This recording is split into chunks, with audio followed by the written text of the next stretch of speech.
बाहेरून आलेत का ह्या विषयावरती आज आपलं लाईव्ह स्ट्रीमिंग होत आहे।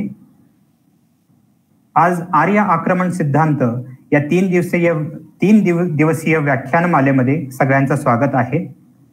आजचे आपले वक्ते आहेत श्री वासुदेव बिडवे, जे प्राच्यविद्या म्हणजे इंडोलॉजीचे अभ्यासक आहेत, आणि प्रमुख अतिथी डॉक्टर संजय तांबट आहेत, जे सावित्रीबाई फुले विद्यापीठ मध्ये प्रोफेसर आहेत।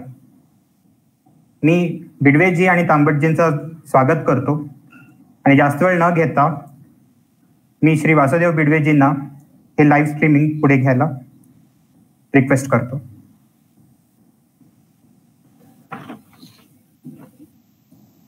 नमस्कार। आर्य आक्रमणाचा सिद्धांत ही 3 दिवसांची व्याख्यानमाला आपण घेतो आहोत। आज उद्या आणि परवा याच वेळेला ती असणार आहे आणि प्राच्यविद्येचे अभ्यासक वासुदेवजी बिडवे हे आपल्या समोर हा विषय मांडणार आहेत। आणि या अतिशय महत्वाच्या राष्ट्रीय आणि सामाजिक दृष्ट्या महत्वाच्या विषयावरील व्याख्यानाला मला प्रमुख अतिथी म्हणून बोलवल्याबद्दल प्रथम मी संयोजकांचा आभार मानतो। आर्यांचं स्थलांतर किंवा आक्रमण हा प्रश्न केवळ इतिहासाशी संबंधित नाही, तर त्यांनी आपल्या वर्तमानातही काही गुंते निर्माण केलेले आहेत आणि ते वेळीच सोडवले नाहीत, तर नजीकच्या भविष्यातही त्यातून काही सामाजिक समस्या उभ्या राहण्याचा धोका हा निश्चितपणाने आहे। माझ्या आणि आत्ताच्या पिढीतही शालेय अभ्यासक्रमात शाळांमध्ये भारताच्या इतिहासाची सुरुवात ही प्राधान्याने आर्यांच्या आक्रमणापासून होती।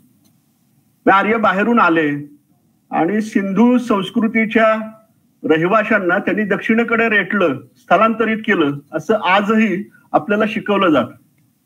आणि त्यातून आपल्याच प्रदेशात आपल्याच देशात आपण उपरे आहोत अशी एक चुकीची भावना ही जनमानसात निर्माण होते। शालेय वयात खरं तर हे योग्य आहे का, हे सत्य आहे का, असे प्रश्न फार थोड्यांच्या मनामध्ये निर्माण होतात, पण मोठं झाल्यावरही या प्रश्नाची उत्तर मिळतातच असं नाही। डेक्कन कॉलेजचे निवृत्त संचालक डॉक्टर मके ढवळीकर यांचं आर्यांच्या शोधात नावाचं एक पुस्तक मी नुकतंच वाचलं आणि त्यांनी या प्रश्नाला त्यात यक्ष प्रश्न असं म्हटलंय। म्हणजे त्याचा अर्थ साधा सोपा आहे की आपल्याला सहजपणाने म्हणजे इतिहासाच्या गाढ्या अभ्यासकांना सुद्धा त्याचं उत्तर सहज सोपेपणाने देता येणार नाही। आणि या प्रश्नाचा गुंता असा आहे की ते केवळ इतिहासापुरता मर्यादित नसून त्याचं स्वरूप, ज्याला आत्ताच्या भाषेत आपण इंटरडिसिप्लिनरी म्हणतो, तसं बहुविद्याशाखीय आहे। भाषाशास्त्राच्या एका पेचातून त्याची सुरुवात झाली आणि इतिहास, पुरातत्व, मानववंशशास्त्र आणि आता अनुवंशशास्त्र म्हणजे जेनेटिक्स पर्यंत सुद्धा या प्रश्नाचा सगळा गुंता आहे। आणि मग ही सगळी सरमिसळ सुरू झाली ती मुख्यतः कोलकात्याला एशियाटिक सोसायटीचे सर विल्यम जोन्स यांच्या कुतूहलातून सुरुवात झाली। आणि संस्कृत आणि युरोपीय भाषांमध्ये जे काही साधर्म्य आहे त्याच्यातनं त्यांना ही भाषा बोलणारे एकच जमात असावी, एकच लोक असावेत आणि मग ते स्टेप सारख्या कुठल्या तरी गवताळ प्रदेशातून संपूर्ण जगभर युरोपमध्ये, भारतामध्ये आले असावेत असं त्यांना वाटलं। या साध्या त्यांच्या वाटण्याच्या आधाराने पुढे तो सिद्धांत निर्माण झाला। आणि मग ही भाषा बोलणारी जमात कोणती, त्याचं वस्तीस्थान कोणतं, याचा शोध सुरू झाला आणि हा पेच आणखी वाढला। तो मुख्यतः हरप्पा, मोहनजोदरो यासारख्या ठिकाणांच्या उत्खननातून, आणि मग तिथे एक प्रकारची प्रगत नागरी संस्कृती होती त्याचे पुरावे मिळाले आणि मग ती नष्ट का झाली, तर त्याचं सोपं उत्तर हे आर्यांचं आक्रमण असं दिलं गेलं। ते खरंच आहे का, याच्या संदर्भामध्ये आणखी इतर वेगळे पुरावे आल्यानंतर सुद्धा हीच धारणा ही कायम राहिली। आणि मुळात ऋग्वेदांशी, वेदांच्याशी सुद्धा याचा संबंध जोडला गेला आणि वेदांमध्ये जो आर्य शब्दाचा उल्लेख आलाय तो गुणवाचक आहे आणि तो वंशवाचक कधी झाला हे कळलं नाही। आणि या सगळ्यातून आर्य नावाची एक जमात, आर्य नावाचा एक वंश आणि मग त्याच्या आधाराने निर्माण केला गेलेला एक प्रकारचं कथन किंवा नॅरेटिव्ह हे सर्वत्र आज आपल्याला दिसतं। आणि या नॅरेटिव्ह मधून अनेक प्रकारचे भेद भारतीय समाजामध्ये निर्माण करण्याचा प्रयत्न कदाचित झाला असावा असं म्हणायला जागा। ब्रिटिशांनी त्यावेळेला जनगणना करताना सुद्धा भारतामध्ये वेगवेगळे वंश आहेत, मग त्यांच्या नाकाची लांबी रुंदी किती, त्यांचा रंग कोणता, असं करून एक 5-6 प्रकारचे वंश असल्याचं साधण्याचा प्रयत्न हा जनगणनेच्या मार्फत केला आणि जेत्यांच्या भूमिकेतनं मांडलेला त्यांनी हा जो काही इतिहास आहे तर तो पुढे रेटण्याचा प्रयत्न स्वातंत्र्यानंतर सुद्धा झाला आणि तीच धारणा ही एका विशिष्ट विचारधारेच्या लोकांनी ही कायम ठेवली. आणि मग या संदर्भात आलेले जे काही नवे पुरावे, मी उदाहरणार्थ राखीगडी ला जे तिथे मानवाचा सांगाडा मिळाला त्याच्या जनुकीय अभ्यासातून पुढे आलेले जे काही पुरावे आहेत त्याची दखल आपल्या अध्यापनामध्ये केव्हा कशी घेतली जाते हे आपण पाहतो का, याचा निश्चितपणाने आपण विचार केला पाहिजे. सिंधू संस्कृती म्हणायचं का, म्हणजे हरप्पा मोहनजोदडोच्या संदर्भात जो प्रश्न आहे तर नंतरची त्याच्यातल्या संदर्भातली सगळी ठिकाणं ही मुख्यतः सरस्वती नदीच्या काठावर असल्याचं आढळतंय. म्हणजे सरस्वती नदीचं वेदांमधलं वर्णन नदीतमे असं केलंय.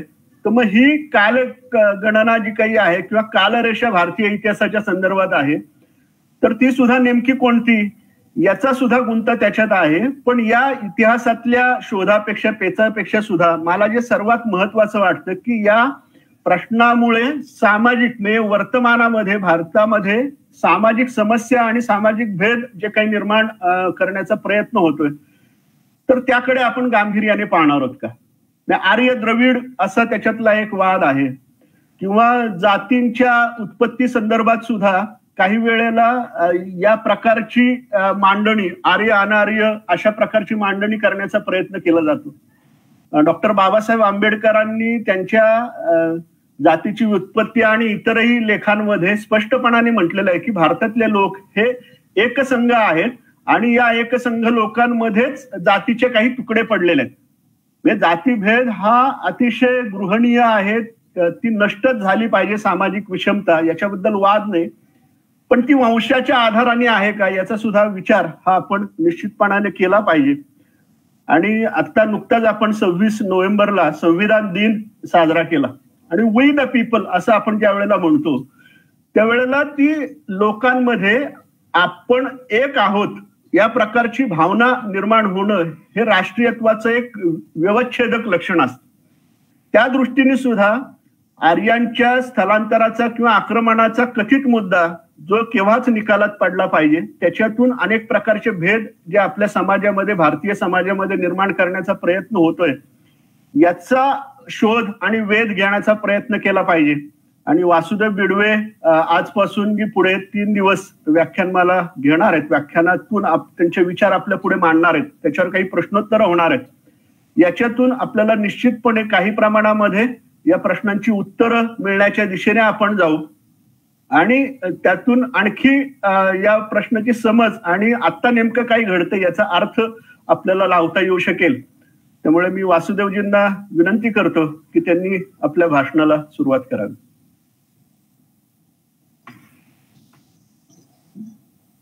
धन्यवाद डॉक्टर संजय तांबट सर. या 3 दिवसीय व्याख्यानमालेचं आयोजन केल्याबद्दल सर्वप्रथम मी आयोजकांचे आभार मानतो. आता प्रास्ताविकामध्ये या सर्व आर्य प्रश्नाची किंवा आर्यांचं आक्रमण उर्फ स्थलांतर या विषयाची सामाजिक पार्श्वभूमी, त्यातलं गांभीर्य, त्याचा अभ्यास का करायचा, त्याची माहिती का असायला पाहिजे सर्वसामान्य लोकांना, याची अतिशय सोप्या ओघवत्या शब्दामध्ये डॉक्टर संजय तांबट यांनी सगळ्यांना ओळख करून दिलेली आहे. आणि त्यामुळं या विषयाची पार्श्वभूमी किंवा या विषयाचा प्रवेश ज्याला आपण म्हणतो अशा स्वरूपाचं काम हे माझ्या दृष्टीने सोपं होऊन गेलेलं आहे. मी इथला माझा स्क्रीन जरा शेअर करतोय, आपण सर्वांनी तो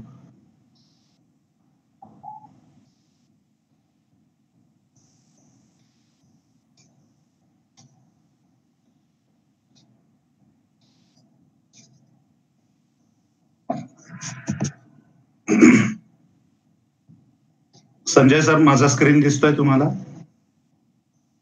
हो, तुमचा स्क्रीन दिसतोय, फक्त तो फुल स्क्रीन करा. फुल स्क्रीन दिसतोय आता? नाही अजून, तुम्हाला F5 करायला लागेल.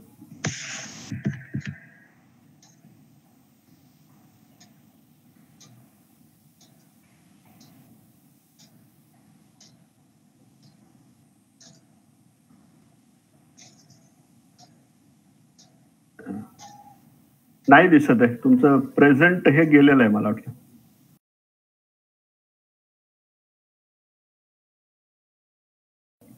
ठीक आहे, धन्यवाद. तर आपण विषयाला आता प्रास्ताविकामध्ये सुरुवात केलेली आहे. अभ्यास या कशासाठी करायचा या सगळ्या प्रश्नाचा हे प्रास्ताविकामध्ये आता बराचसा विषय येऊन गेलेला आहे. इंग्रजांनी एक पेरलेलं फुटीरतेचं बीज आहे ते भारतामध्ये अजून सुद्धा फोफावतंय आणि फळफळतंय सगळीकडे. आणि फोडा आणि राज्य करा, डिवाइड अँड रूल, अशी त्यांची एक नीतीच होती. ती त्यांनी फक्त भारतात वापरली असं नाही, भारतभराच्या बाहेर सुद्धा जगभरात सगळीकडे जिथे जिथे इंग्रजांची ब्रिटिशांची सत्ता गेलेली आहे तिथे तिथे त्यांनी हेच पद्धत, हेच तंत्र, हेच ब्रीद वापरून जगभरामध्ये राज्य केलेलं आहे. आणि एक अशी शेखी मिरवलेली की त्यांच्या साम्राज्यावरचा सूर्य हा कधी मावळत नाही. म्हणजे पृथ्वीच्या सर्व बाजूंनी त्यांचं साम्राज्य कुठल्या ना कुठल्या भूभागावरती कायमस्वरूपी राहिलेलं आहे. त्याच्यामुळे अशी त्यांची ही नीती होती, फोडा आणि राज्य करा, डिवाइड अँड रूल. तर भारतातल्या त्यामुळं आजच्या ज्या फुटीरतावादी चळवळी दिसतात, कुठलीही चळवळीचं नाव घ्या तुम्ही, कुठलीही चळवळ असो, ती जी काही फुटीरतावादी चळवळ आहे त्या प्रत्येकीचं मूळ आपल्याला या आर्य प्रश्नामध्ये असल्याचं कधी थेट, कधी अप्रत्यक्षपणे, कधी थोडं दुरान्वये असं दिसून येतं. पण आर्य प्रश्न हा नक्की त्याच्या मुळाशी आहे हे आपल्याला सिद्ध करून दाखवता येतं, तर्काने सांगता येतं. आर्य विरुद्ध द्रविड असा एक संघर्ष आहे. त्यानंतर उत्तर भारत विरुद्ध दक्षिण भारत असा पण एक संघर्ष आहे. आर्य विरुद्ध द्रविड या संघर्षाला उत्तर भारत विरुद्ध दक्षिण भारत असा सुद्धा एक रंग, पेंट हा दिला जातो अनेकदा. आणि त्याच्यामध्ये अतिशय यशस्वी मांडणी हे सगळे फुटीरतावादी लोक करत असतात. सवर्ण विरुद्ध दलित असेल किंवा अमुक जात विरुद्ध तमुक जात, आपल्या भारतीय समाजातला अमुक वर्ग विरुद्ध तमुक वर्ग, असे दोन वेगवेगळ्या वर्गांमधले संघर्ष हे त्याच्यामध्ये काढे टाकायची, पेटवून द्यायचे आणि त्यामध्ये आपले काही निहित स्वार्थ आहे ते निहित स्वार्थ त्याच्यामध्ये त्याची उदरभरण असेल त्यांचं, त्यांच्यावरती त्यांचं पोटपाणी आहे अनेकांचं अवलंबून, या निहित स्वार्थाची भलामण करत राहायची, त्याची पूर्तता करत राहायची. अशा पद्धतीने हे सगळे फुटीरतावादी लोक या पद्धतीने काम करतात. यामध्ये काही ठराविक घोषणा ऐकायला मिळतात आपल्याला. कधी काही ठिकाणी कोणी जय रावण म्हणतं, कोणी जय मूल निवासी म्हणतं, कोणी जय महिषासूर म्हणतं, अशा वेगवेगळ्या पद्धतीने घोषणा देतात. या सगळ्या चळवळींचं अंतिम उद्दिष्ट आज एक विशिष्ट पद्धतीचं आहे असं दिसतं आपल्याला. आणि ते सुद्धा एका विशिष्ट घोषणेमधून दिल्लीमध्ये, भारताच्या राजधानीच्या ठिकाणी दिल्लीमध्ये असलेल्या एका प्रतिष्ठित विद्यापीठामध्ये झालेल्या एका विद्यार्थ्यांच्या सभेमध्ये, त्यात विद्यार्थी किती होते हा संशोधनाचाच विषय खरं तर, पण त्यांच्या एका सभेमध्ये, जाहीर सभेमध्ये तिथल्या एका विद्यापीठातल्या दिलेल्या अजून एका घोषणेमध्ये हे दिसतं. ती घोषणा आहे, भारत तेरे तुकडे होंगे. तर ह्या भारताचे तुकडे करण्यापर्यंत याची परिणामकारकता या सगळ्या चळवळींची, या सगळ्या फुटीरतावाद्यांनी चालू ठेवलेली असं दिसतं आपल्याला. एक जगाचा नकाशा इथं फक्त दाखवून ठेवतो आपल्याला, आपल्या डोळ्यासमोर असावा. दरवेळेस पुन्हा पुन्हा या मागच्या स्लाइड पर्यंत मी जाणार नाही, आपल्या डोळ्यासमोर असावा. त्याच्यामध्ये इथं माझा माऊस पॉइंटरनी जर दिसत असेल आपल्याला तर इकडे युरोप आहे, छोटे छोटे देश इथं दिसत आहेत डाव्या कोपऱ्यात वरती. त्याच्या शेजारी थोडं उजवीकडं एक गवताळ प्रदेश, मैदान प्रदेश आहे. एक त्याचं रूपांतर हळूहळू वैराण किंवा वाळवंटी प्रदेशात झालेलं दिसतंय. आज तिथं वाळवंट आहे पण एकेकाळी तो सुद्धा गवताळ आणि मैदानी प्रदेशच होता. या सर्व प्रदेशाला मिळून प्राचीन काळामधला इथला जो गवताळ प्रदेश होता मध्य आशियामधला, त्याला स्टेपीज असं, मध्य आशियन गवताळ प्रदेश असं नाव दिलेलं आहे. त्याच्या दक्षिणेला आज आपलं इकडं तुर्कस्तान आणि अझरबैजान, इराक, सिरिया या ठिकाणी आणि इराण, या सर्व ठिकाणी प्राचीन काळामधला वेगवेगळ्या संस्कृतींचा प्रदेश होता. त्यामध्ये पर्शिया होता, मेसोपोटेमिया होता, बॅबिलोनिया होता. इराण पर्यंत ही संस्कृती विस्तारित झालेली होती. त्याच्या पूर्वेला जर आपण गेलो तर भारताचा वायव्य भाग इथं येतोय, या नकाशाच्या मध्यभागी दिसतोय, जिथं आता अफगाणिस्तान दिसतोय आपल्याला, पाकिस्तान आहे, उत्तर भारत आहे. हा सगळा भारताचा उत्तरेकडचा आणि वायव्येकडचा भाग आहे. त्यानंतर इथं ताजिकिस्तान आणि अफगाणिस्तानच्या मधून इथून हिमालय पर्वताची सुरुवात होते आणि तो हळूहळू आग्नेयेकडे विस्तार पावलेला आणि पूर्वेकडे वळलेला असा तो दिसतो. या पर्वतरांगांनी भारताचा हिमालयाच्या पलीकडचा भाग जो आज चीन आहे किंवा मंगोलिया आहे, हा आणि भारताचा भूभाग हा सेपरेट केलेला आहे, त्यांनी विलग केलेला हा दिसतो हिमालयाने. एका अर्थाने प्राचीन काळामध्ये शत्रूपासून रक्षण करण्यासाठी एक नैसर्गिक भिंत ही या हिमालयाच्या रूपाने भारताच्या भूभागाला मिळालेली दिसते आपल्याला. हळूहळू आपण जसं आग्नेयेकडे जाऊ तसं मग Myanmar, Laos, Thailand, Cambodia, Vietnam, Malaysia, Singapore, Indonesia पर्यंत हा भूभाग विस्तारलेला दिसतो. आज इथं आपल्याला समुद्र दिसतोय, पण असंख्य भूशास्त्रज्ञांचं, जिओलॉजिस्ट आणि हायड्रोलॉजिस्ट आणि ओशिओनॉग्राफिस्ट यांचं आज असं समुद्र विज्ञानाचा अभ्यास करणाऱ्या शास्त्रज्ञांचं असं मत आहे की एकेकाळी इथं बऱ्यापैकी मोठ्या प्रमाणावरती सलग भूभाग होता. समुद्राची पाण्याची पातळी थोडी खाली होती, थोडी म्हणजे चांगली बऱ्यापैकी खाली होती.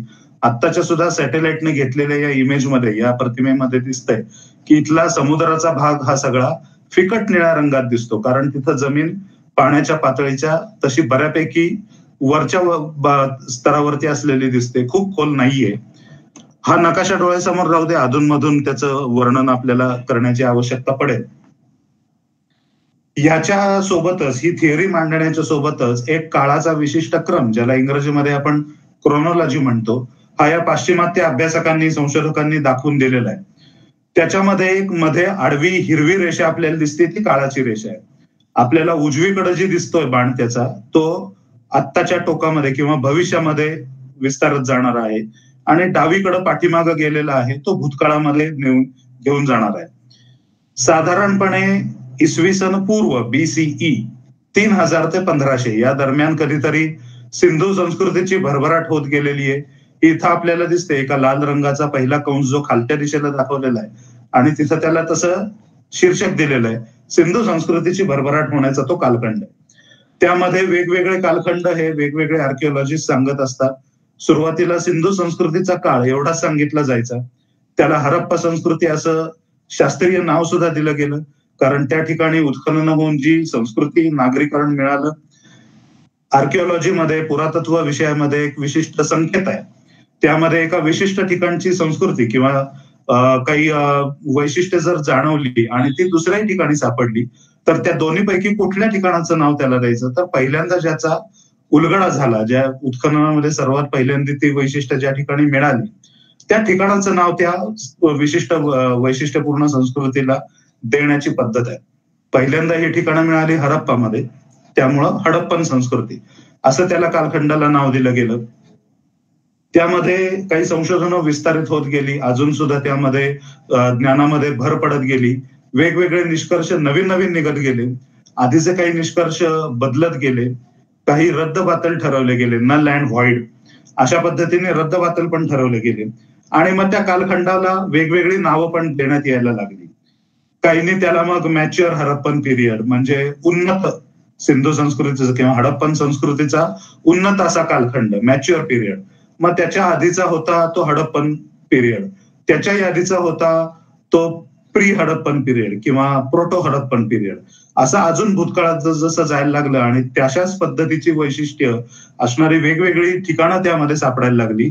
त्याचा काळ, त्याचा जो कालाची निश्चिती करण्याची पद्धती आहे, डेटिंग करण्याच्या पद्धती आहेत, त्याच्या आधारे समजायला लागलेला त्याचा काळ हा अजून मागचा आहे, अजून मागचा आहे, अजून मागचा आहे, असं जसं लक्षात यायला लागलं तसं हे त्याचे काळाचे टप्पे, त्याच्यामध्ये अजून छोटे छोटे उपटप्पे हे लोक पाडायला लागले. त्यानंतर एक इथं हा आत्ता आपल्या वर्णविषय जो आहे आजच्या उद्याच्या परवाच्या व्याख्यानमालेचा, तो म्हणजे आर्यांचं आक्रमण किंवा स्थलांतर. तर त्यामध्ये इसवी सन पूर्व 1800 ते 1500च्या दरम्यान कधीतरी या आर्यांनी तथाकथित हे आक्रमण केलं आणि ही जी हडप्पन संस्कृती उर्फ सिंधू संस्कृती होती तिचा ऱ्हास झाला, अस्त झाला. आक्रमण केलं, तिथल्या मूल निवासींना, तत्कालीन त्या भागात राहणारे जे लोक होते त्यांच्यापैकी अनेकांची कत्तल केली, उरलेल्यांना हाकलून दिलं दक्षिणेमध्ये, दक्षिण भारतात विंध्याच्या खाली दक्षिणेला, आणि स्वतः तिथं बस्तान बसवलं. अशा पद्धतीने तिथं त्या राज्यावरती, त्या भूभागावरती स्वतःचं राज्य प्रस्थापित केलं. पुढं काय झालं हे काय ते लोक, ही थिअरी मांडणारे लोक सांगत नाहीत, पण पुढं काहीतरी असं घडलं की ज्यामुळं त्या संस्कृतीचा अस्त झाला आणि मग ती उजाड नगरं बनली. आणि उजाड नगरं बनली, त्याच्यावरती धूळ चढत गेली, माती चढत गेली, हजारो वर्षांची, शेकडो हजारो वर्षांची, सहस्रकांची पुटं त्याच्यावरती चढली. त्याचं रूपांतर टेकाडांमध्ये झालं, माउंट्स. आणि मग नंतर त्या माउंट्सच्या ठिकाणी आता इसवी सनाच्या 20व्या शतकाच्या सुरुवातीला 1920-1930च्या दरम्यान या दशकामध्ये जी उत्खननं झाली त्याच्यामध्ये प्रथम हडप्पा आणि लगेचच लागून काही अंतरावरती मोहेंजोदडो आणि मग तसंच उत्खननं जसं विस्तार होत गेला काही अजून माउंट्स काही अजून टेकाडं लक्षात येत गेली आणि त्या उत्खननामधनं वेगवेगळी ठिकाणं सापडत गेली. आणि ती जी ओस पडलेली ठिकाणं सापडलेली आहेत ती ओस पडण्याचं मुळात कारण काय सांगितलं गेलं तर त्या आर्यांचं जे आक्रमण आलेलं होतं ना त्या आक्रमणामुळं तिथल्या मूल निवासींना ही गावं सोडून जावं लागलं आणि म्हणून मग ते ओस पडलेली ठिकाणं असं आपल्याला दिसतात. काही ठिकाणी तिथं मृतदेह मिळालेले सांगाडे मिळालेले त्यांच्याविषयी या व्याख्यानमालेमध्ये आजच्या काही भागात आणि उद्या परवाच्याही काही भागांमध्ये आपण विचार विनिमय करणार आहोत. थोडं तपशिलात जाऊ तर हा जो आर्यांनी आक्रमण केल्यानंतरचा कालखंड आहे इसवी सन पूर्व 1800 ते 1500 याच्या नंतरचा जो कालखंड आहे हा तसा शांततेचा गेला आणि मग त्या शांततेच्या कालखंडामध्ये या आर्यांना काही उच्च सांस्कृतिक मूल्य उच्च तत्वज्ञान निसर्गाची पूजा निसर्गातल्या श्रेष्ठ गोष्टी सुंदर गोष्टी यांचं कौतुक वाटायला लागलं आणि यांचं कौतुक वाटायला लागल्यामुळे त्यातून काही श्रेष्ठ काव्यांची निर्मिती झाली.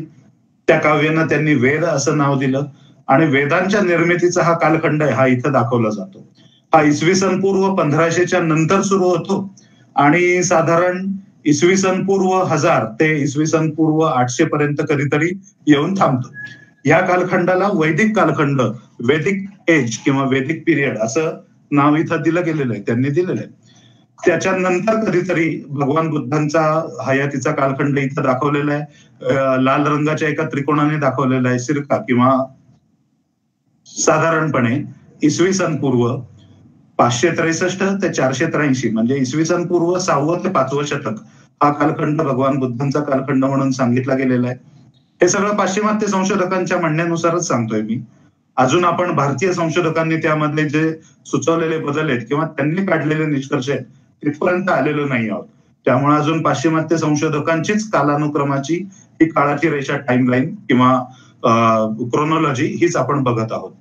त्यानंतरच्या पुढच्या काळामध्ये इसवी सन पूर्व 400 ते 200च्या दरम्यान कधीतरी रामायण महाभारतासारखी आर्ष महाकाव्य ज्याला या वैदिक संस्कृतीमध्ये भारतीय संस्कृतीमध्ये इतिहास असं म्हटलेलं आहे तर इतिहास हे प्रकारचं काव्य जे आहे आर्ष महाकाव्य यांची निर्मिती इथं सुरू झालेली दिसते आपल्याला.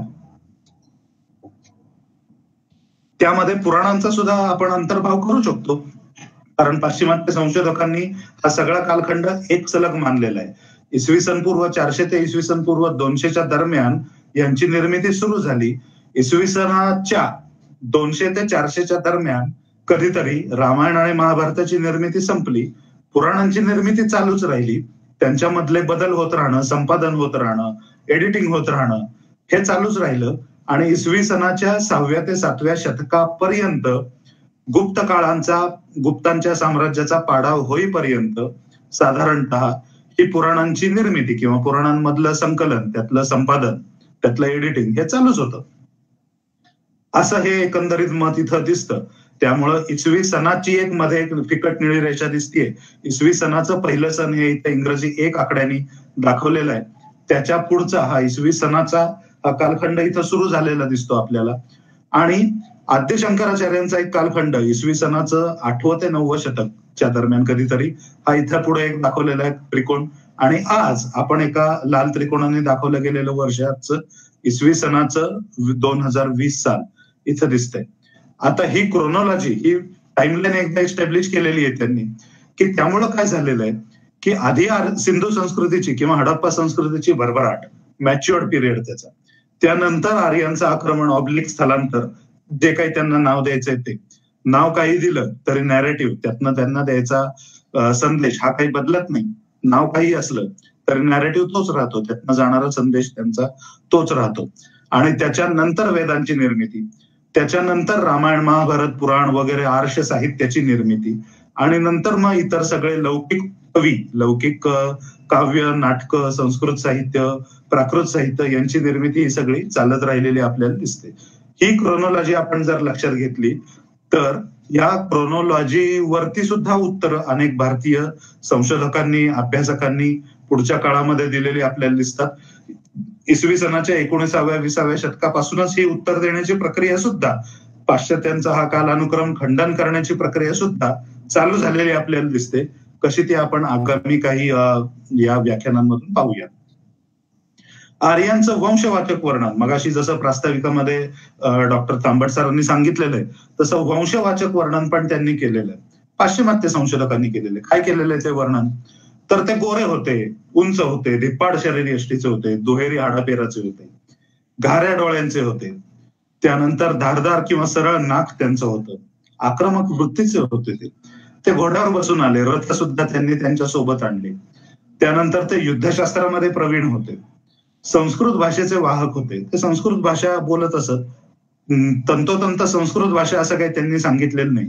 संस्कृत भाषेसारखी मिळती जुळती असणारी पण त्याच्या आधीच्या पिढीतली अशी एक प्रोटो संस्कृत किंवा संस्कृत पूर्व भाषा अशी एक त्यांनी कल्पलेली आहे. त्याचाही आपण आढावा घेऊया. तर त्या भाषेचे ते वाहक होते, अग्निपूजक होते, निसर्गपूजक होते. अग्नी ही सर्वात पवित्र देवता त्यांनी मानलेली होती. निसर्गातल्या इतर काही तत्वांची ती पूजा करायचे. आणि असं आर्यांचं वंशवाचक वर्णन जसं पहिल्या 3 मुद्द्यांमध्ये इथं आपल्याला दिसतंय तसं ते होतं. मगाशी मी जसं जगाच्या नकाशामध्ये दाखवलं की मध्य आशियातल्या गवताळ प्रदेशातनं घोडे आणि रथ हे सोबत घेऊन ते तिथून आले. काही दक्षिणेकडे आले इराणमध्ये, तर काही आग्नेयेकडे सरकले आणि इराणमधून सुद्धा पूर्वेकडे सरकले. आणि इथं एक फिकट निळ्या किंवा ग्रे रंगाची रेषा दिसते, ती सिंधू नदी. सिंधूच्या काठी या एका विशिष्ट चित्राने दाखवलेला ते मोहेंजोदडो मध्ये सापडलेला तो जो किंग प्रिस्ट आहे त्याचा जो बस्ट आहे, त्याची जी मूर्ती तिथे सापडलेली आहे, ती प्रातिनिधिक इथं दाखवलेली. आणि त्या ठिकाणी ते येऊन एकदाचे बसले, तिथं त्यांनी बस्तान बसवलं. अशा पद्धतीचं हे एक वंशवाचक वर्णन आणि त्यांच्या प्रवासाचं, स्थलांतराचं किंवा आक्रमणाचं वर्णन हे या सगळ्या पाश्चिमात्य संशोधकांनी केलेलं. तर आपण आता बघायची गरज आहे की मुळात आर्य हा शब्द हे लोक इसवी सन पूर्व 1800 ते 1500च्या दरम्यान जे भारतामध्ये आले किंवा सिंधूच्या खोऱ्यात येऊन बसले, वस्ती केली, तर तो आर्य शब्द त्यांना खरंच तशा अर्थी वापरायचा होता का? त्याच्यानंतर वेदांची रचना केली असं पाश्चात्य संशोधक जे म्हणतात, तर त्या वैदिक साहित्यामध्येच खुद्द या आर्य शब्दाचे त्यांनी काय काय अर्थ दिलेले आहेत. वैदिक साहित्यातले, नंतरच्या लौकिक साहित्यातले, मधल्या आर्ष साहित्यातले सगळे जे वेगवेगळे संस्कृत भाषेतले शब्द एकत्र सापडतात, त्यांचे वेगवेगळे कोश बनवण्यात आलेले. कोश म्हणजे डिक्शनरीज, ज्याला आज आपण डिक्शनरी म्हणतो, हे बनवण्यात आलेले. आणि या डिक्शनरी मिनिंग नुसार, डिक्शनरी आजचा शब्द आहे, आजची पद्धत आहे, पण हे कोश वाङ्मय संस्कृतमध्ये अतिशय प्राचीन काळापासून वेदांच्या सोबत वेदाची 6 अंग मानलेली आहेत. त्या 6 अंगांमध्ये एक प्रमुख अंग मानलं गेलेले निरुक्त. त्या निरुक्ताचा उपयोगच अशासाठी आहे की वैदिक शब्दांचा अर्थ लावण्याची प्रक्रिया, लावण्याचं शास्त्र म्हणजे निरुक्त, असं त्यामध्ये त्याचा व्याख्या केली गेलेली. तर या वैदिक म्हणजे कोणत्या शब्दांचा अर्थ लावला जाणार आहे या निरुक्तामध्ये, तर त्याची सुद्धा डिक्लेरेशन, त्याचं सुद्धा एक जाहीर करणं हे सुरुवातीच्या एका काही अध्यायांमध्ये केलेलं आहे. तो त्या ग्रंथाचा उपग्रंथ किंवा एक गठ्ठा मानला जातो आणि त्या गठ्ठ्याचं नाव आहे निघंटू. निर्ग्रंथू असा संस्कृत शब्द असेल, निघंटू हा प्राकृत शब्द मानला जातो. आणि त्या निघंटूमध्ये वैदिक वाङ्मयामध्ये येणाऱ्या विविध शब्दांचं संकलन केलेलं आहे आणि तो आज जगाला ज्ञात असलेला पहिला कोश, शब्दकोश मानला जातो. त्यातले एक एक शब्द घेऊन त्या शब्दांची व्याख्या ही पुढच्या निरुक्तामध्ये विविध आचार्यांनी केलेली आहे. जवळजवळ 10-11 आचार्यांचे निरुक्त उपलब्ध होते एकेकाळी असं दिसतं. आज मितीला त्यातल्या एका आचार्यांचं निरुक्त नावाचा ग्रंथ यास्क नावाच्या एका आचार्यांचा उपलब्ध आहे. त्यांनी त्यांच्या निरुक्तामध्ये इतर निरुक्तकारांचा निर्देश केलेला आहे. निरुक्तकार आणि व्याकरणकार किंवा वैयाकरण आपण त्यांना म्हणतो, अशा इतर 9-10 आचार्यांचा निर्देश केलेला आहे. त्यातले काही समकालीन असतील, काही पूर्वकालीन असतील, त्यांच्या गुरु शिष्यांच्या परंपरेतले, आधीच्या पिढीतलेही काही असतील. आणि अशा पद्धतीने हे पहिलं कोशवाङ्मय वैदिक काळापासूनच चालत आलेलं आहे. म्हणजे पाश्चात्यांच्या भाषेत तथाकथित वेदांची निर्मिती जेव्हा झालेली आहे इसवी सन पूर्व 1500च्या नंतरच्या काळात, त्या काळातलं हे कोश वाङ्मय आहे, त्या काळातला निघंटू नक्की समजायला हरकत नाही. त्याच्या मगाशी मी जी कालानुक्रमामध्ये वैदिक वाङ्मयाची निर्मिती झाल्याचा जो कालखंड दाखवला, त्या कालखंडामधलं हे निरुक्त वाङ्मय मानलं जातं. निघंटू सुद्धा त्यातला मानला जातो. इथं मी काही आर्य शब्दाचे अर्थ समोर दाखवतोय आपल्याला. एक अर्थ आहे स्वामी किंवा स्वामिनी, असा त्या कोशामध्ये दिला गेलेला अर्थ आहे स्वामी किंवा मालक. दुसरा अर्थ आहे गुरु, जो आपल्याला शिकवतो, विद्यादान देतो, काही शिकवतो, तो गुरु. अजून एक अर्थ आहे सुहृद किंवा मित्र. त्यानंतर श्रेष्ठ कुलोत्पन्न किंवा मोठ्या घराण्यामध्ये जन्मलेला असा एखादा व्यक्ती, त्याला सुद्धा श्रेष्ठ कुलोत्पन्न म्हणजे आर्य असं म्हणायची पद्धत होती. पूज्य व्यक्ती एखादा म्हणजे पूजनीय आहे, वंदनीय आहे, ज्याला आपण वाकून नमस्कार करतो, त्याचे चरण स्पर्श करतो, आपल्याला असं खरंच वाटतं, त्याच्याविषयी आदर वाटतो, असा एखादा व्यक्ती म्हणजे सुद्धा आर्य, असा त्यातला अर्थ दिलेला आहे. एखादा श्रेष्ठ व्यक्ती जो कुठल्याही बाबतीत, जो माझ्यापेक्षा एखादा समोरचा माणूस जर कुठल्या एखाद्या विषयामध्ये श्रेष्ठ असेल तर मी त्याचा उल्लेख आर्य म्हणून आदराने करेन. श्वशुर किंवा सासरा, सासऱ्याला सुद्धा महिला, तत्कालीन प्राचीन काळातल्या महिला आर्य असं म्हणत असत. आणि सासऱ्याचा मुलगा म्हणजे आपला पती, त्याला आर्य पुत्र असं म्हटलं जाण्याची पद्धत सुद्धा आपल्याला माहितीये. या जुन्या प्राचीन काळातल्या विविध घटनांवर आधारित रामायण महाभारतासारख्या टीव्हीच्या धारावाहिकांमध्ये सुद्धा आपण हा आर्यपुत्र शब्द अनेक ठिकाणी पाहिलेला आपल्याला आता लॉकडाऊनच्या काळामधला सुद्धा अलीकडच्या काळातला पाहिलेला आठवत असेल. मान्य किंवा समाजाने ज्याचा स्वीकार केलेला आहे, समाजामध्ये ज्याला काहीतरी मान्यता आहे, त्याच्या मताला काहीतरी किंमत आहे, असा एखादा मान्य व्यक्ती सुद्धा आर्य म्हणून गणला गेलेला आहे. त्यानंतर उदार चरित्र म्हणजे ज्याचं चारित्र्य थोर आहे, ज्याचं चरित्र थोर आहे किंवा अनुकरणीय आहे, वंदनीय आहे, अशा व्यक्तीचा सुद्धा आर्य म्हणून उल्लेख केला जात असेल. शांत चित्त म्हणजे ज्याचं चित्त आहे, ज्याच्यातले सगळे विकार हे संपलेले आहेत, शांत झालेले आहे, असं विकार रहित ज्याचं मन आहे किंवा चित्त आहे, अशा व्यक्तीला सुद्धा आर्य म्हटलं गेलेलं आपल्याला दिसतं. जनेच किंवा सर्वसामान्य व्यक्ती जो इतरांना त्रास देत नाही, इतरांच्या मिळून मिसळून राहणार आहे, असं सर्वसामान्य कुठल्याही व्यक्ती, त्याला सुद्धा आर्य म्हटलेलं आहे. आणि पुढे डॉट डॉट डॉट दाखवलेले आहेत. याचा अर्थ या व्यतिरिक्त सुद्धा अजून 6-7 अर्थ या कोशामध्ये दिले गेलेले आहेत. हे जे सगळे अर्थांचं संकलन इथं केलेलं आहे, हे संस्कृतमध्ये एक वाचस्पत्यम नावाचा कोश आहे, त्याच्यातले अर्थांचं संकलन आहे. हा वाचस्पत्यम नावाचा अतिशय अवाढव्य आकार असणारा शब्दकोश आहे. हा इसवी सनाच्या 18व्या शतकाच्या मध्यावर्ती आणि इसवी सनाच्या 19व्या शतकाच्या सुरुवातीला पूर्तता झालेला असा हा कोश आहे. त्याच्या अगदी थोडेच काहीच वर्ष आधी असाच अजून एक याच्यापेक्षा छोटी आवृत्ती असणारा, म्हणजे वाचस्पत्यंचा आकार जर इतका मोठा अवाढव्य असेल तर त्याच्याऐवजी थोडा लहान आकाराचा असा शब्दकल्पद्रुम नावाचा सुद्धा एक संस्कृत कोश आपल्याला सापडतो. एक 50 वर्षाच्या फरकाने हे दोन्ही कोश निर्माण झालेले आहेत. आणि इसवी सनाच्या 18व्या शतकापर्यंत सुद्धा आपल्याला इथं कुठंही ह्या आर्य शब्दाचा अर्थ वंशवाचक आहे, हा एखाद्या वंशातल्या लोकांचं वर्णन करणार आहे, असा कुठंही दिसत नाही. आर्य हा शब्द वंशवाचक नाही तर तो गुणवाचक आहे. सद्गुणी माणूस आहे, उदार चरित्राचा आहे, वंदनीय आहे, पूजनीय आहे, आदरणीय आहे, ज्याचे चरण स्पर्श करावेत, ज्याचं अनुकरण करावं असा कुठलाही माणूस आहे. ज्याच्या चित्तातले विकार सगळे शांत होऊन गेलेले आहेत, असा शांतचित्त माणूस आहे असं कुणी आहे. किंवा एखाद्याचा भले तो स्वभावाने कदाचित तसा नसेल, पण मी त्याचा नोकर आहे, मी त्याच्याकडे नोकरी करतोय आणि तो माझा मालक आहे, स्वामी आहे, म्हणून का विना पण तो त्याला आर्य म्हणतोय. अशा पद्धतीचा सुद्धा आर्य शब्दाचा अर्थ आपल्याला इसवी सनाच्या 18व्या शतकापर्यंत चालत आलेला दिसतो. इसवी सन पूर्व 18व्या शतकामध्ये किंवा 15व्या शतकामध्ये जर हे आक्रमण झालं असतं आर्यांचं आणि तो जर वंशाचा एखादा निदर्शक असता आर्य हा शब्द, तर इसवी सनाच्या 18व्या शतकामध्ये जवळजवळ 3600 वर्ष, 3200 वर्ष, 3 सहस्रक एवढा प्रचंड मोठा कालखंड इथं मध्ये गेलेला आहे.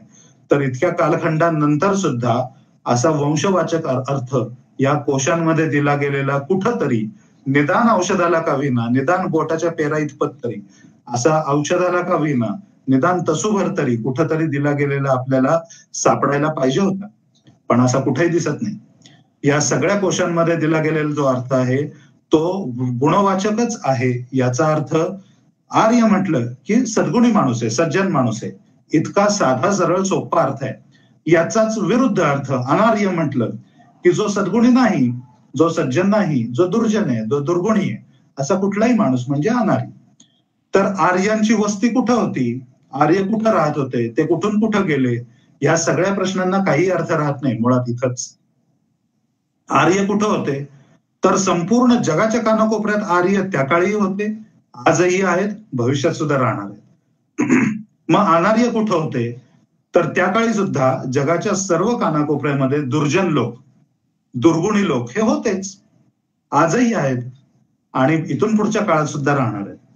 मी माझ्या कामाच्या ठिकाणी ऑफिसात कुठेतरी कामाला जातो, माझ्या पलीकडे बसणारा एखादा माणूस दुर्गुणी वाटतो मला, मी त्याला अनार्य म्हणेन. मी स्वतःला सद्गुणी समजतो, मी स्वतःला आर्य समजेन. माझा ऑफिसातला दुसरा एखादा सहकारी आहे माझ्या कामाच्या ठिकाणचा, किंवा मी ज्या इमारतीमध्ये राहतो त्या सोसायटी मधल्या पलीकडच्या घरात राहणारा एखादा सद्गुणी माणूस आहे, मी त्याला आर्य म्हणेन. पण त्याचाच धाकटा भाऊ जर दुर्गुणी वाटत असेल मला, तर मी त्याला अनार्य म्हणेन. ही इतकी साधी गोष्ट आहे, इतका साधा सिंपल सरळ हिशोब आर्य आणि अनार्य शब्दाचा आहे. त्याला वंशवाचक रंग देण्याचं वस्तुतः काहीही कारण नव्हतं, पण ते का मिळालं हे आपण आता पुढच्या काही याच्यामध्ये आपण बघूया. कुठून सुरुवात झाली. आर्य शब्दाच्या या अर्थामध्ये पाश्चात्यांनी जिथं छेडछाड केलेली त्याचा एक रंगे हात पकडलेला पुरावा आपल्याला इथं समोर दिसतोय. इथं दोन चित्र दाखवलेली आहेत. डावीकडे जे दिसतंय ते एक प्रॅक्टिकल संस्कृत इंग्लिश डिक्शनरी नावाची वामन शिवराम आपटे यांनी तयार केलेली, संपादित केलेली एक डिक्शनरी आहे. इसवी सनाच्या 1890 साली त्यांचं पहिलं प्रकाशन या द प्रॅक्टिकल संस्कृत इंग्लिश डिक्शनरीचं V.S. आपटेंनी, वामन शिवराम आपटेंनी केलेलं होतं. आज सुद्धा वामन शिवराम आपटेंचा हा संस्कृत शब्दकोश, संस्कृत इंग्लिश शब्दकोश हा प्रमाणभूत मानला जातो. संस्कृत भाषा शिकणारे, BA MA करणारे किंवा शिकवणारे सुद्धा अध्यापक असतील किंवा विद्यार्थी असतील, सर्वांमध्ये हा प्रमाणभूत मानला गेलेला शब्दकोश आहे. त्याच्यामध्ये इथं डावीकडे आपल्याला आर्य शब्दाचा अर्थ दिसतोय. आर्यन किंवा वर्दी ऑफ एन आर्य, आर्य म्हणवण्याला लायक असणारा शब्द म्हणजे आर्य, किंवा वर्दी, वेनरेबल, रिस्पेक्टेबल, ऑनरेबल, नोबल, हाय. मगाशी जे आपण वाचस्पत्यांमधले अर्थ पाहिले त्यांचंच इंग्रजी रूपांतर इथं सगळीकडे आपल्याला दिसतंय. किंवा आर्य वेश म्हणजे काय, आर्य चाणक्य म्हणजे काय, आर्या म्हणजे काय, आर्ये म्हणजे काय, आर्य हे संबोधन आहे त्या अर्थाने काय. नटी आणि सूत्रधार हे संस्कृत नाटकांमध्ये सुरुवातीला येणारी दोन पात्र आहेत, हे सुद्धा एकमेकांमध्ये बोलताना एकमेकांना आर्य आणि आर्या म्हणत असत, असं इथं वामन शिवराम आपटे आपल्याला इथं या डिक्शनरीमध्ये सांगतायत या आर्याचं. आता ह्या डिक्शनरीची ऑनलाईन एक आवृत्ती उपलब्ध आहे. अमेरिकेतल्या कोलंबिया विद्यापीठ आणि शिकागो विद्यापीठ, अमेरिकेतली बरं का, पाश्चात्य विद्यापीठ आहेत ही दोन्ही, यांच्या संयुक्त विद्यमाने एक प्रकल्प चालवला जातो आणि त्यांनी या द प्रॅक्टिकल संस्कृत इंग्लिश डिक्शनरीचं, V.S. आपटेंच्या या डिक्शनरीचे हक्क विकत घेतलेले आहेत आणि ते चालवतात. त्यांनी त्यांच्या ऑनलाईन एडिशन मध्ये या V.S. आपटेंची डिक्शनरीची जी ऑनलाईन एडिशन दिसते, गुगलमध्ये तुम्ही सर्च करा, शोधा, तुम्हाला त्याचे रिझल्ट दिसतील. त्यामध्ये आर्य या शब्दाचा अर्थ शोधा आणि इंग्रजीमध्ये टाईप करा किंवा देवनागरीमध्ये युनिकोडमध्ये टाईप करा आणि तुम्हाला जो रिझल्ट दिसतो त्या रिझल्ट मधले पहिलाच अर्थ जो आहे आर्यन, तो मूळचा V.S. आपटेंचा अर्थ तिथेही त्यांनी दाखवलेला आहे, अन इनहॅबिटंट ऑफ आर्यावर्त. हा अर्थ इथं मूळच्या V.S. आपटेंच्या डिक्शनरीमध्ये दिसते का आपल्याला? डावीकडे जे चित्र दाखवलेलं आहे हे त्यांच्या त्या पहिल्या आवृत्तीचं स्कॅन केलेलं इमेज आहे. स्कॅन केलेलं त्या पानाची चित्रप्रतिमा आहे, इमेज आहे ती स्कॅन केलेली. त्याच्या मूळच्या छापील आवृत्तीमध्ये तो शब्द दिसत नाहीये. त्याचं एक नाऊन म्हणून एक पुढे दाखवलेलं आहे त्यांनी. इथं उजवीकडे दिसतंय आपल्याला, of the race migrated into India in Vedic times. वैदिक कालामध्ये भारतामध्ये जे स्थलांतरित करून आले त्या वंशाचा, असं नाऊन तिथं कॅपिटल N दिलेला आहे, नाऊन उजवीकडे आपण बघू शकता. हा आर्य हा अर्थ डावीकडे दिसणाऱ्या इमेज मध्ये दिसलेल्या त्यांच्या मूळच्या स्कॅन केलेल्या इमेज मधला V.S. आपटेंच्या डिक्शनरीतला तिथं हा दिसत नाहीये. हा ऑनलाईन मध्ये 1890 सालानंतर अलीकडच्या काळात कधीतरी कुणीतरी घुसडलेला आहे. हे रंगे हात इथं आपण पकडलेलं पाहू शकतो. इसवी सनाच्या 19व्या शतकाच्या उत्तरार्धापर्यंत हा वंश, रेस हा अर्थ आर्य शब्दाचा नव्हता, प्रचलित नव्हता. इसवी सनाच्या 19व्या शतकाच्या उत्तरार्धापासून पुढे कधीतरी हा अर्थ घुसडण्यात आलेला आहे. आणि 2 पाश्चात्य विद्यापीठांनी होस्ट केलेल्या, त्यांच्या सर्व्हरवरती होस्ट केलेल्या ऑनलाईन आवृत्तीमध्ये आहे. आज आपल्याला मोबाईलवरती सुद्धा तुम्ही तुमच्या मोबाईलवरती ऍप डाउनलोड करू शकता आणि त्याच्यामध्ये संस्कृत इंग्लिश डिक्शनरी वगैरे बघू शकता आणि त्याच्यावरती ऑनलाईन फीड्स घेऊन जे आर्य शब्दाचे किंवा कुठल्याही संस्कृत शब्दाचे जे अर्थ दाखवले जातात ते सगळे, या सगळ्या सर्च रिक्वेस्ट या सगळ्या या 2 विद्यापीठांनी चालवलेल्या होस्ट केलेल्या या सर्व्हरला जाऊन हिट होतात रिक्वेस्ट आणि तिथून हा अर्थ फेच केला जातो. या 2 विद्यापीठांच्या या ऑनलाईन शब्दकोशांच्या एपीआयज त्यांनी डेव्हलप केलेल्या आहेत आणि रिलीज केलेल्या आहेत. तर तुम्ही पण वापरू शकता, विकत घेऊ शकता, डाउनलोड करू शकता आणि तुमची ऍप्स बनवू शकता आणि त्या ऍपच्या आधारे तुम्ही सुद्धा आर्य शब्दाचा अर्थ सर्च करा, त्या एपीआयच्या द्वारे सर्च करा, तुम्हाला हा उजवीकडे दिसणारा अर्थच आज दिसेल. ही छेडछाड केलेली जी पाश्चात्यांनी आहे, इथं रंगे हात पकडलेले आपल्याला डावीकडे उजवीकडे एकाच अर्थाचा, एकाच शब्दकोशातला दिला गेलेला अर्थ जो मूळ आवृत्तीमध्ये, छापील आवृत्तीमध्ये आणि जो आजच्या ऑनलाईन आवृत्तीमध्ये दिसतो त्याचा पडताळून बघू शकता. ही छेडछाड म्हणायची नाही तर काय, अजून हे का घडलेलं आहे? 1890 पर्यंत जे नव्हतं ते अचानक का घडलं? उघड रहस्य आहे आणि प्रास्ताविकामध्ये जे सांगितलं गेलेलं आहे मगाशी तेच त्याचं कारण आहे. आणि ते कारण मगाशी प्रास्ताविकामध्ये जसं त्यांनी सांगितलं, सर विल्यम जोन्स यांनी 18व्या शतकामध्ये जे संशोधन केलं त्यामध्ये याचं मूळ आहे. ते खरंच इथं आपल्याला दिसतं. या आर्य प्रश्नाचं मूळ कशामध्ये? तर भाषाशास्त्रीय, म्हणजे इंग्रजीमध्ये ज्याला आपण लिंग्विस्टिक्स म्हणतो, त्या वादामध्ये. एक फिलिपो सासेटी नावाचा एक इटालियन संशोधक होता 16व्या शतकामध्ये. 1580-85च्या दरम्यान त्याचं काही संशोधन प्रसिद्ध झालेलं आहे.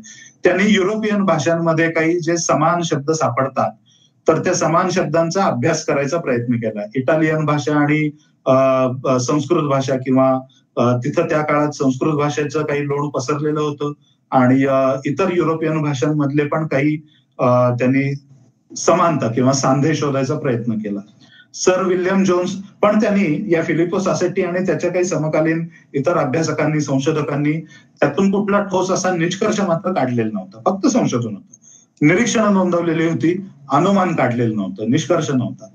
पुढच्या काळामध्ये 18व्या शतकामध्ये साधारण 200 वर्षांनी, 150-200 वर्षांनंतर सर विल्यम जोन्स हे भारतामध्ये एक न्यायाधीश म्हणून आलेले होते आणि न्यायदानासाठी इथं काही त्या काळातली लिखित घटना वगैरे काही अस्तित्वात नव्हती. आपल्याला माहिती आहे भारताची राज्यघटना 1950 साली अस्तित्वात आली, लागू करण्यात आली 26 जानेवारी 1950 पासून आणि 1948 सालापासून तिच्या निर्मितीची प्रक्रिया चालू झाली. ऑफिशियल राज्यघटना, संविधान, त्याची घटना. त्याच्या आधी काही ते तसं अस्तित्वात नव्हतं. पिनल कोड तर नव्हताच नव्हता, दंड संहिता. न्यायदान कशाच्या आधारे करायचं तर इथली संस्कृती माहिती असायला पाहिजे. मग संस्कृती कुठून कळेल तर ग्रंथ वाचल्याने कळेल. म्हणून मग कुठले प्राचीन ग्रंथ, कशाच्या आधारे ही संस्कृती बनली तर संस्कृत ग्रंथातली. म्हणून संस्कृत भाषा त्यांनी शिकायला सुरुवात केली आणि मग तिकडं युरोपामध्ये हे जे भाषाशास्त्रीय संशोधन सुरू झालेलं होतं त्याचीच री पुढे ओढत त्यांनी, सर विल्यम जोन्सनी त्यामध्ये स्वतःची काही भर घातली आणि मग संस्कृत भाषा, त्यांची इंग्लिश भाषा, त्यानंतर सेल्टिक भाषा, रोमन भाषा, गॉथिक भाषा, लॅटिन भाषा, ग्रीक भाषा, इटालियन भाषा, अशा वेगवेगळ्या भाषांमधले काही समान शब्द त्यांनी जे आतापर्यंत सापडलेले होते त्यामध्ये अजून काही भर घातली, भाषाशास्त्रीय संशोधन केलं आणि त्यांचा तुलनात्मक भाषांचा अभ्यास सुरू केला. भारतात राहायला आलेले होते, कलकत्त्यामध्ये आलेले होते.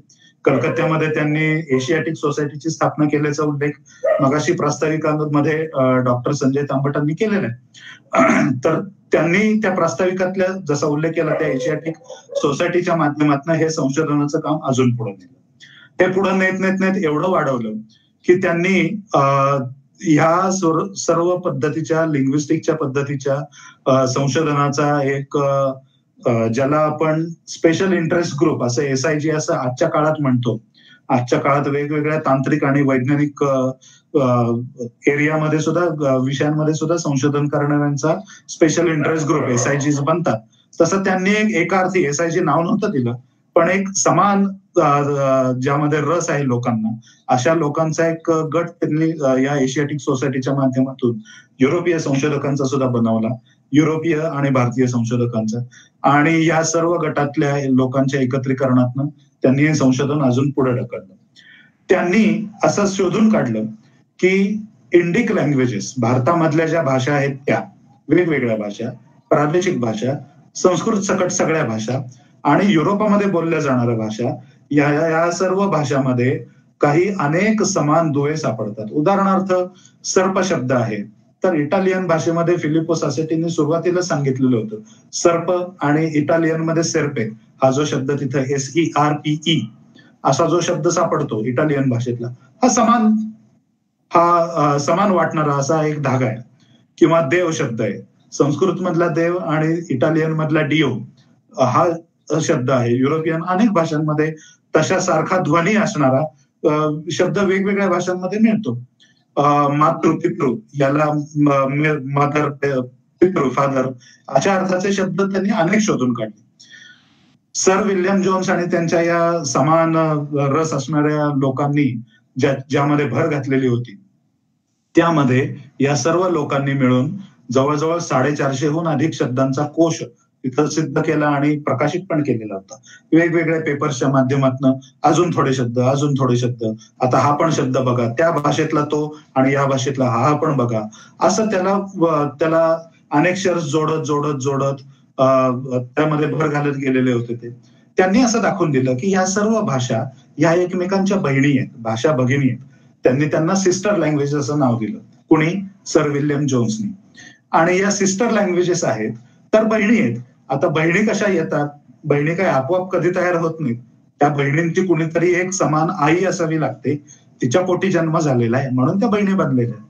तर मग जर भाषा या बहिणी असतील तर त्यांची एक आई असणारी, जननी असणारी कुणीतरी एक भाषा असणार. मग ती कोणती आहे? तर ती काय कुठली एकच भाषा अशी आजच्या काळातली समकालीन कंटेम्पररी अशी काही त्यांना सापडली नाही. मग ती पूर्वी कदाचित होऊन गेली असेल भाषा अशी त्यांनी कल्पना केली. तर्क लावला, काल्पनिक सगळा कल्पनेचा खेळ आहे. पूर्वी होऊन गेली असेल, ते होऊन गेलेल्या भाषेमधून जन्म घेतलेला अशा या इतर भाषा आहेत, हळूहळू विकसित होत गेल्या, हळूहळू फरक पडत गेला. प्रदेशानुसार, लोकांनुसार, पिढ्या दर पिढ्या हा फरक पडत गेला आणि या भाषांचा विकास त्या पद्धतीने वेगवेगळ्या अंगाने होत गेला. त्यातून आज आपण ज्या पाहतो त्या वेगवेगळ्या भाषा बनत गेलेल्या आपल्याला दिसतात. आणि मग त्या ज्या सगळ्या भाषांची जननी, ती जी मातृभाषा, त्या भाषांची ही माता मानली गेलेली जी भाषा होती, तिला त्यांनी नाव दिलं प्रोटो इंडो युरोपियन. प्रोटो म्हणजे पूर्वीची, इंडो आणि युरोपियन या भारतीय आणि युरोपियन भारोपीय या भाषांची ही जननी असणारी, पूर्वीची असणारी, असा एक तर्काने त्यांनी केवळ दाखवून दिलेली काल्पनिक भाषा PIE प्रोटो इंडो युरोपियन अशी भाषा एक त्यांनी निर्माण केली. कल्पनेतून, आकाशातून त्या करून त्यांनी निर्माण केली. तर्क हा फक्त कल्पनेचा खेळ आहे. आता मग भाषा जर एखादी कुठली सांगितली गेली असेल की अशी कुठली तरी भाषा असावी बरं का अस्तित्वात, तर ती भाषा बोलणारे लोक पण असतील. मग लोक आहेत म्हणजे ते कुठेतरी राहत असतील. मग ते राहत होते याचा अर्थ त्या लोकांची कुठली तरी होमलँड होती. आणि मग होमलँड होती याचा अर्थ ती भाषा बोलणारे PIE भाषेची सुद्धा तीच होमलँड झाली. तिचे ती मूलस्थान झालं, त्या भाषेचं माहेरघर झालं. या भाषा भगिनींची जी जननी होती, आई होती, तिचं ते माहेर झालं. मग इथं नकाशामध्ये आपल्याला एक लाल भडक रंगाने एक चट्टा दाखवलेला दिसतो इथं मध्य आशियातला, तो प्रोटो इंडो युरोपियन लँग्वेजेसचा होमलँड असं या विल्यम जोन्स आणि सहकाऱ्यांनी जाहीर करून टाकलं.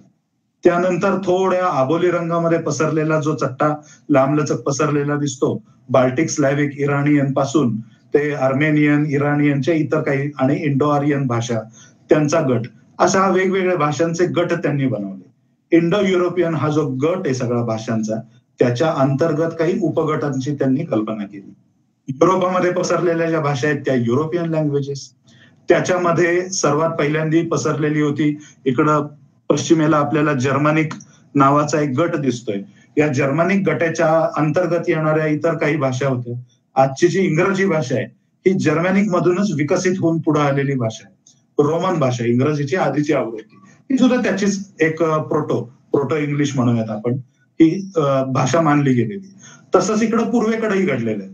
पूर्वेकडे त्यांनी युरोपियन भाषा वगळून उरलेल्या ज्या भाषा आहेत या इंडो युरोपियन गटातल्या, त्यांना इंडो आर्यन नाव दिलं, माफ करा, इंडो इराणियन नाव दिलं. इंडो इराणियन नावाचा हा जो भाषा गट आहे त्याच्यामध्ये भारतीय भाषा पण येतात, इराणियन भाषा पण येतात. आता या इंडो इराणियनच्या मध्ये पण त्यांनी दोन फाटे फोडले. एक इराणियन ग्रुप ऑफ लँग्वेजेस, त्याच्यामध्ये इराणच्या परिसरामध्ये सापडणाऱ्या किंवा पूर्वी प्राचीन काळच्या सापडल्या गेलेल्या भाषा होत्या. तोखारियन असेल, इराणियन असेल, आर्मेनियन असेल, वेगवेगळ्या आहेत. आपल्याला गुगलवर सर्च वरती, एका साध्या सर्च वरती ही सगळी भाषांची फाटे फोडण्याचे प्रकार किंवा वर्गीकरण आपल्याला हे दिसू शकेल, मिळू शकेल. त्यानंतर भारतीय भाषा ज्या बोलल्या जातात, आता त्या भाषा त्यांनी इंडो इराणियन मधून वेगळ्या काढल्या. इराणियन ग्रुप ऑफ लँग्वेजेस वेगळा काढला. दुसरा जो ग्रुप आहे त्याला इंडो ग्रुप ऑफ लँग्वेजेस असं नाव द्यायला पाहिजे होतं. इंडोच्या ऐवजी इंडिक म्हणा हवं तर, तसं नाही म्हणलं त्यांनी. त्यांनी त्याला नाव काय दिलं? Indo Aryan group of languages. आता इंडो आर्यन मधला हा आर्यन शब्द आला कुठून? हा ना आगा ना पिछा, काहीच त्याला आगा पिछा नाही. Indo European group of languages, European वेगळ्या काढल्या. उरलेल्या ज्या इंडो लँग्वेजेस आहेत त्याच्यामध्ये सुद्धा Indo Iranian group of languages, Indo Iranian मधून इराणियन वेगळ्या काढल्या. उरलेल्या इंडो असायला पाहिजे, ज्या उत्तर भारत, वायव्य भारत, दक्षिण भारत म्हणा, या सगळ्या ठिकाणच्या. तसं नाही केलं त्यांनी. तिथं आर्यन शब्द घुसडला आणि त्यांनी आर्यन हा, मगाशी जसं आपण वंशवाचक शब्द म्हणतोय ना, तसा आर्यन हा भाषावाचक सुद्धा शब्द बनवला. आणि आर्यन हा भाषांचा एक वाचक असणारा शब्द बनवल्यामुळं इंडो आर्यन हा त्यांनी उजळून दिलेला एक शब्द आहे. आता इंडो आर्यन मध्ये सुद्धा उत्तर भारतीय भाषाच इथं आपल्याला या अबोली रंगाच्या चट्ट्यामध्ये दिसतात. इथं त्याच्या खालती जो पांढऱ्या रंगाचा चट्टा शिल्लक राहिलेला दिसतोय त्यांना कशामध्ये, कोपऱ्यात खालत्या, उजव्या कोपऱ्यात खालच्या बाजूला, तो दक्षिण भारत आहे, दक्षिण आणि पूर्व भारत आहे. तिथं त्यांनी इंडो आर्यन किंवा इंडो युरोपियन हा कुठल्याच भाषांचा गट दाखवलेला नाही. तिथं त्यांनी द्रविडियन भाषांचा वेगळा गट कल्पना केलेली आहे आणि त्याला त्यांनी इंडो द्राविडियन नाव नाही दिलेलं. त्यांनी त्याला फक्त द्राविडियन भाषा असं नाव दिलेलं. आणि ही फक्त द्राविडियन भाषा असं नाव द्यायचं हा गट फोडण्याची कल्पना कोणाची आहे? तर एक फादर रॉबर्ट कार्डवेल नावाचा 19व्या शतकामध्ये इंग्लंडमधून आलेला एक ख्रिस्ती धर्मप्रसारक. धर्मप्रसारकांनी इतर धर्माचा प्रसार करावा, त्यांचा ख्रिस्ती धर्माचा शुभेच्छा प्रसार नक्की करावा, हरकत काही नाही. करावा का नाही हा नैतिक भाग आपण वादाचा मुद्दा बाजूला ठेवूया. त्यांना करायचा होता, अवश्य करावा. करता करता इतिहास संस्कृतीचा अभ्यास सुद्धा करावा. पण त्यामध्ये अशा पद्धतीने फोडाफोडीचं काम मात्र कारस्थान हे त्यांनी कशासाठी केलेलं आहे हे मात्र देवच. तर त्याला इंडो द्राविडियन असं भाषेचं नाव नाही दिलं त्या गटाला. त्यांनी तो इंडो आर्यन गटातून तर वेगळा काढलाच, इंडो इराणियन गटातून सुद्धा वेगळा काढला. नवे इंडो युरोपियन संपूर्ण गटातून वेगळा भाषांचा गट काढला आणि द्राविडी भाषा गट हा वेगळा बनवला. पूर्वोत्तर भारतामधल्या किंवा आग्नेय भारतामधल्या इतर भाषा बोलल्या जातात त्या तर अजून वेगळ्या आहेत. त्या इंडो तिबेटियन असा अजून एक भाषा गट वेगळा आहे. आणि ऑस्ट्रो इंडियन म्हणजे ऑस्ट्रेलियाच्या दिशेने जो वायव्य भारत, बृहत्तर भारत वाढत गेलेला आपल्याला दिसतो. ब्रह्मदेशापासून ते मगाशी म्हटलं तसं इंडोनेशियापर्यंत, माफ करा मी वायव्य चुकून म्हटलं, आग्नेय भारत जो वाढत गेलेला दिसतो. या आग्नेय भारताच्या मधला सुद्धा जो भूभाग आहे तिकडं बोलल्या जाणाऱ्या भाषा या सगळ्या ऑस्ट्रो एशियन किंवा ऑस्ट्रो इंडिक किंवा ऑस्ट्रो आर्यन काही ठिकाणी अशी वेगवेगळी नावं दिलेली आहेत. तिथं ऑस्ट्रो म्हणजे ऑस्ट्रेलियाच्या दिशेने पसरत गेलेल्या, विकसित होत गेलेल्या भाषांचा एक गट हा त्यांनी अजून एक मध्ये आणलेला. अजून एक कार्ल ब्रगमन नावाचा एक संशोधक होऊन गेला. हा फादर रॉबर्ट कार्डवेलच्या सोबतचा समवयस्क होता किंवा समकालीन होता, थोडंफार काही वर्ष पुढं मागं असेल. त्यांनी एक कल्पना अशी काढलेली होती की केंटम म्हणजे CENTUM आणि सेटम म्हणजे SATEM, लॅटिन उच्चार आहे, इंग्रजी स्पेलिंग समोर दिसतंय. हा 100 या संख्येचा वाचक असणारा शब्द आहे लॅटिन भाषेतला केंटम आणि सेटम. हा याच्या आधारे सुद्धा त्यांनी भाषांचे गट फोडले. 100 ही संख्या ज्यामध्ये दाखवता येते असे वेगवेगळे उच्चार त्याच्यामध्ये आहेत. केंटम हा एक वेगळा भाषांचा गट आणि सॅटेम किंवा सेटम हा वेगळा, ज्यामध्ये संस्कृत आणि संस्कृत उद्भव किंवा प्राकृत किंवा सर्व भारतीय भाषा येतात, ज्यामध्ये शतम किंवा अगदी इराण्यांमधली सुद्धा जैन लवेस्त्यामध्ये सापडणारी भाषा, त्यामध्ये सुद्धा सेतम हा शब्द तिथं सापडतो आपल्याला. तर हा सगळा भाषागट वेगळा. आणि युरोपियन भाषांमध्ये जिथं लॅटिन, ग्रीक, सेल्टिक किंवा जर्मनिक या सगळ्या भाषांच्या गटांमध्ये केंटम असा एक त्यांनी वेगळा भाषांचा प्रकार एक दाखवलेला आहे. हे सगळे फोडाफोडीचे प्रकार आहेत. भाषांच्या आधारे माणसांना फोडणं, वर्गीकरण करणं, असे हे प्रकार आहेत. आपण अजून थोडं पुढे जाऊया. आजच्या आधुनिक काळामध्ये, या सगळ्या संशोधनाच्या काळामध्ये आधुनिक भारतामध्ये डॉक्टर R.N. वराड पांडे आहेत, श्रीकांत तलगेरी आहेत किंवा कोनराड एल्स नावाच्या एक युरोपीय संशोधक पण आहे. त्यांनी पण काही संशोधन केलेलं आहे याच्यामध्ये आणि अभ्यास या लोकांनी करून ही सर्व संकल्पना हाणून पाडलेली. या सर्व संशोधकांचं संशोधन आपण सर्वांनी, इच्छुकांनी थोडं मुळातून वाचण्याचं गरजेचं आहे. Doctor R.N. वराड पांडे यांनी एक यामधलं एक मोठं संशोधन त्यांचं प्रसिद्ध आहे. त्यांनी सुद्धा काही विशिष्ट पद्धतीचं स्टेटमेंट एक यामधलं केलेलं आहे. आणि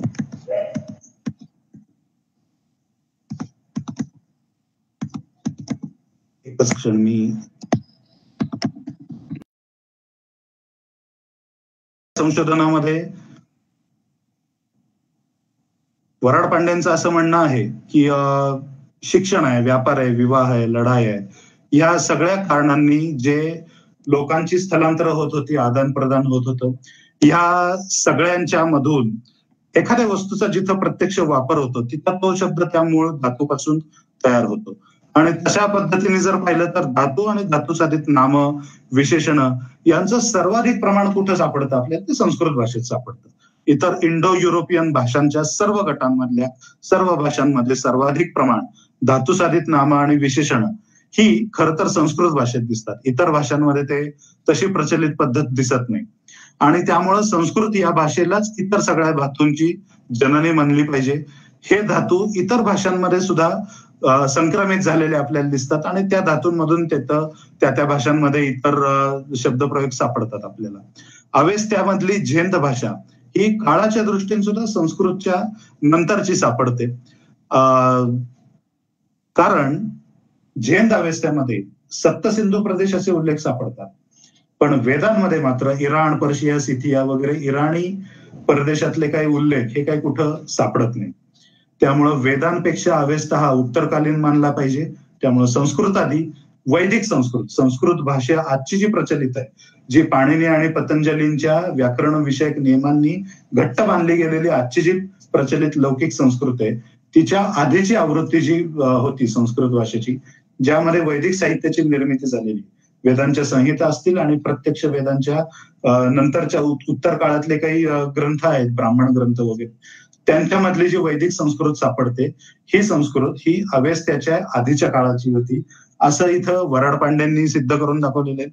श्रीकांत तलगेरींनी तर संशोधनामध्ये त्यांच्या ऋग्वेदातली विविध मंडलं, ते मंडलं ज्यांच्या नावावरती आहेत, ती गोत्र ज्या ऋषींची आहेत, त्या गोत्रांचा सुद्धा कालखंड त्यांनी त्यांच्या संशोधनामध्ये मांडून दिलेला आहे.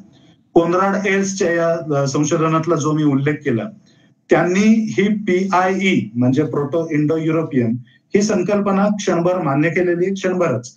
आणि त्यांनी असं दाखवून दिलेलं आहे, या सगळ्या संशोधनाच्या आधारे त्यांचं संकलन करून आणि स्वतःचीही त्यामध्ये प्रचंड मोठ्या प्रमाणावरती सखोल भर घालून, हे वस्तुतः युरोपीय संशोधक आहेत, भारतीय नाहीत, हिंदुत्ववादी नाहीत, उजव्या विचाराचे नाहीत, संघवाले तर नाहीच नाही, पण यांनी स्वतःची जी भर घातलेली आहे त्यामध्ये सुद्धा इथं आपल्याला दिसतंय की वायव्य भारताचा तपकिरी ब्राऊन रंगाचा एक चट्टा इथं आपल्याला दिसतोय, पाकिस्तान आणि अफगाणिस्तानातला प्री 5000 BC असं इथं त्यांनी नाव दिलेलं आहे.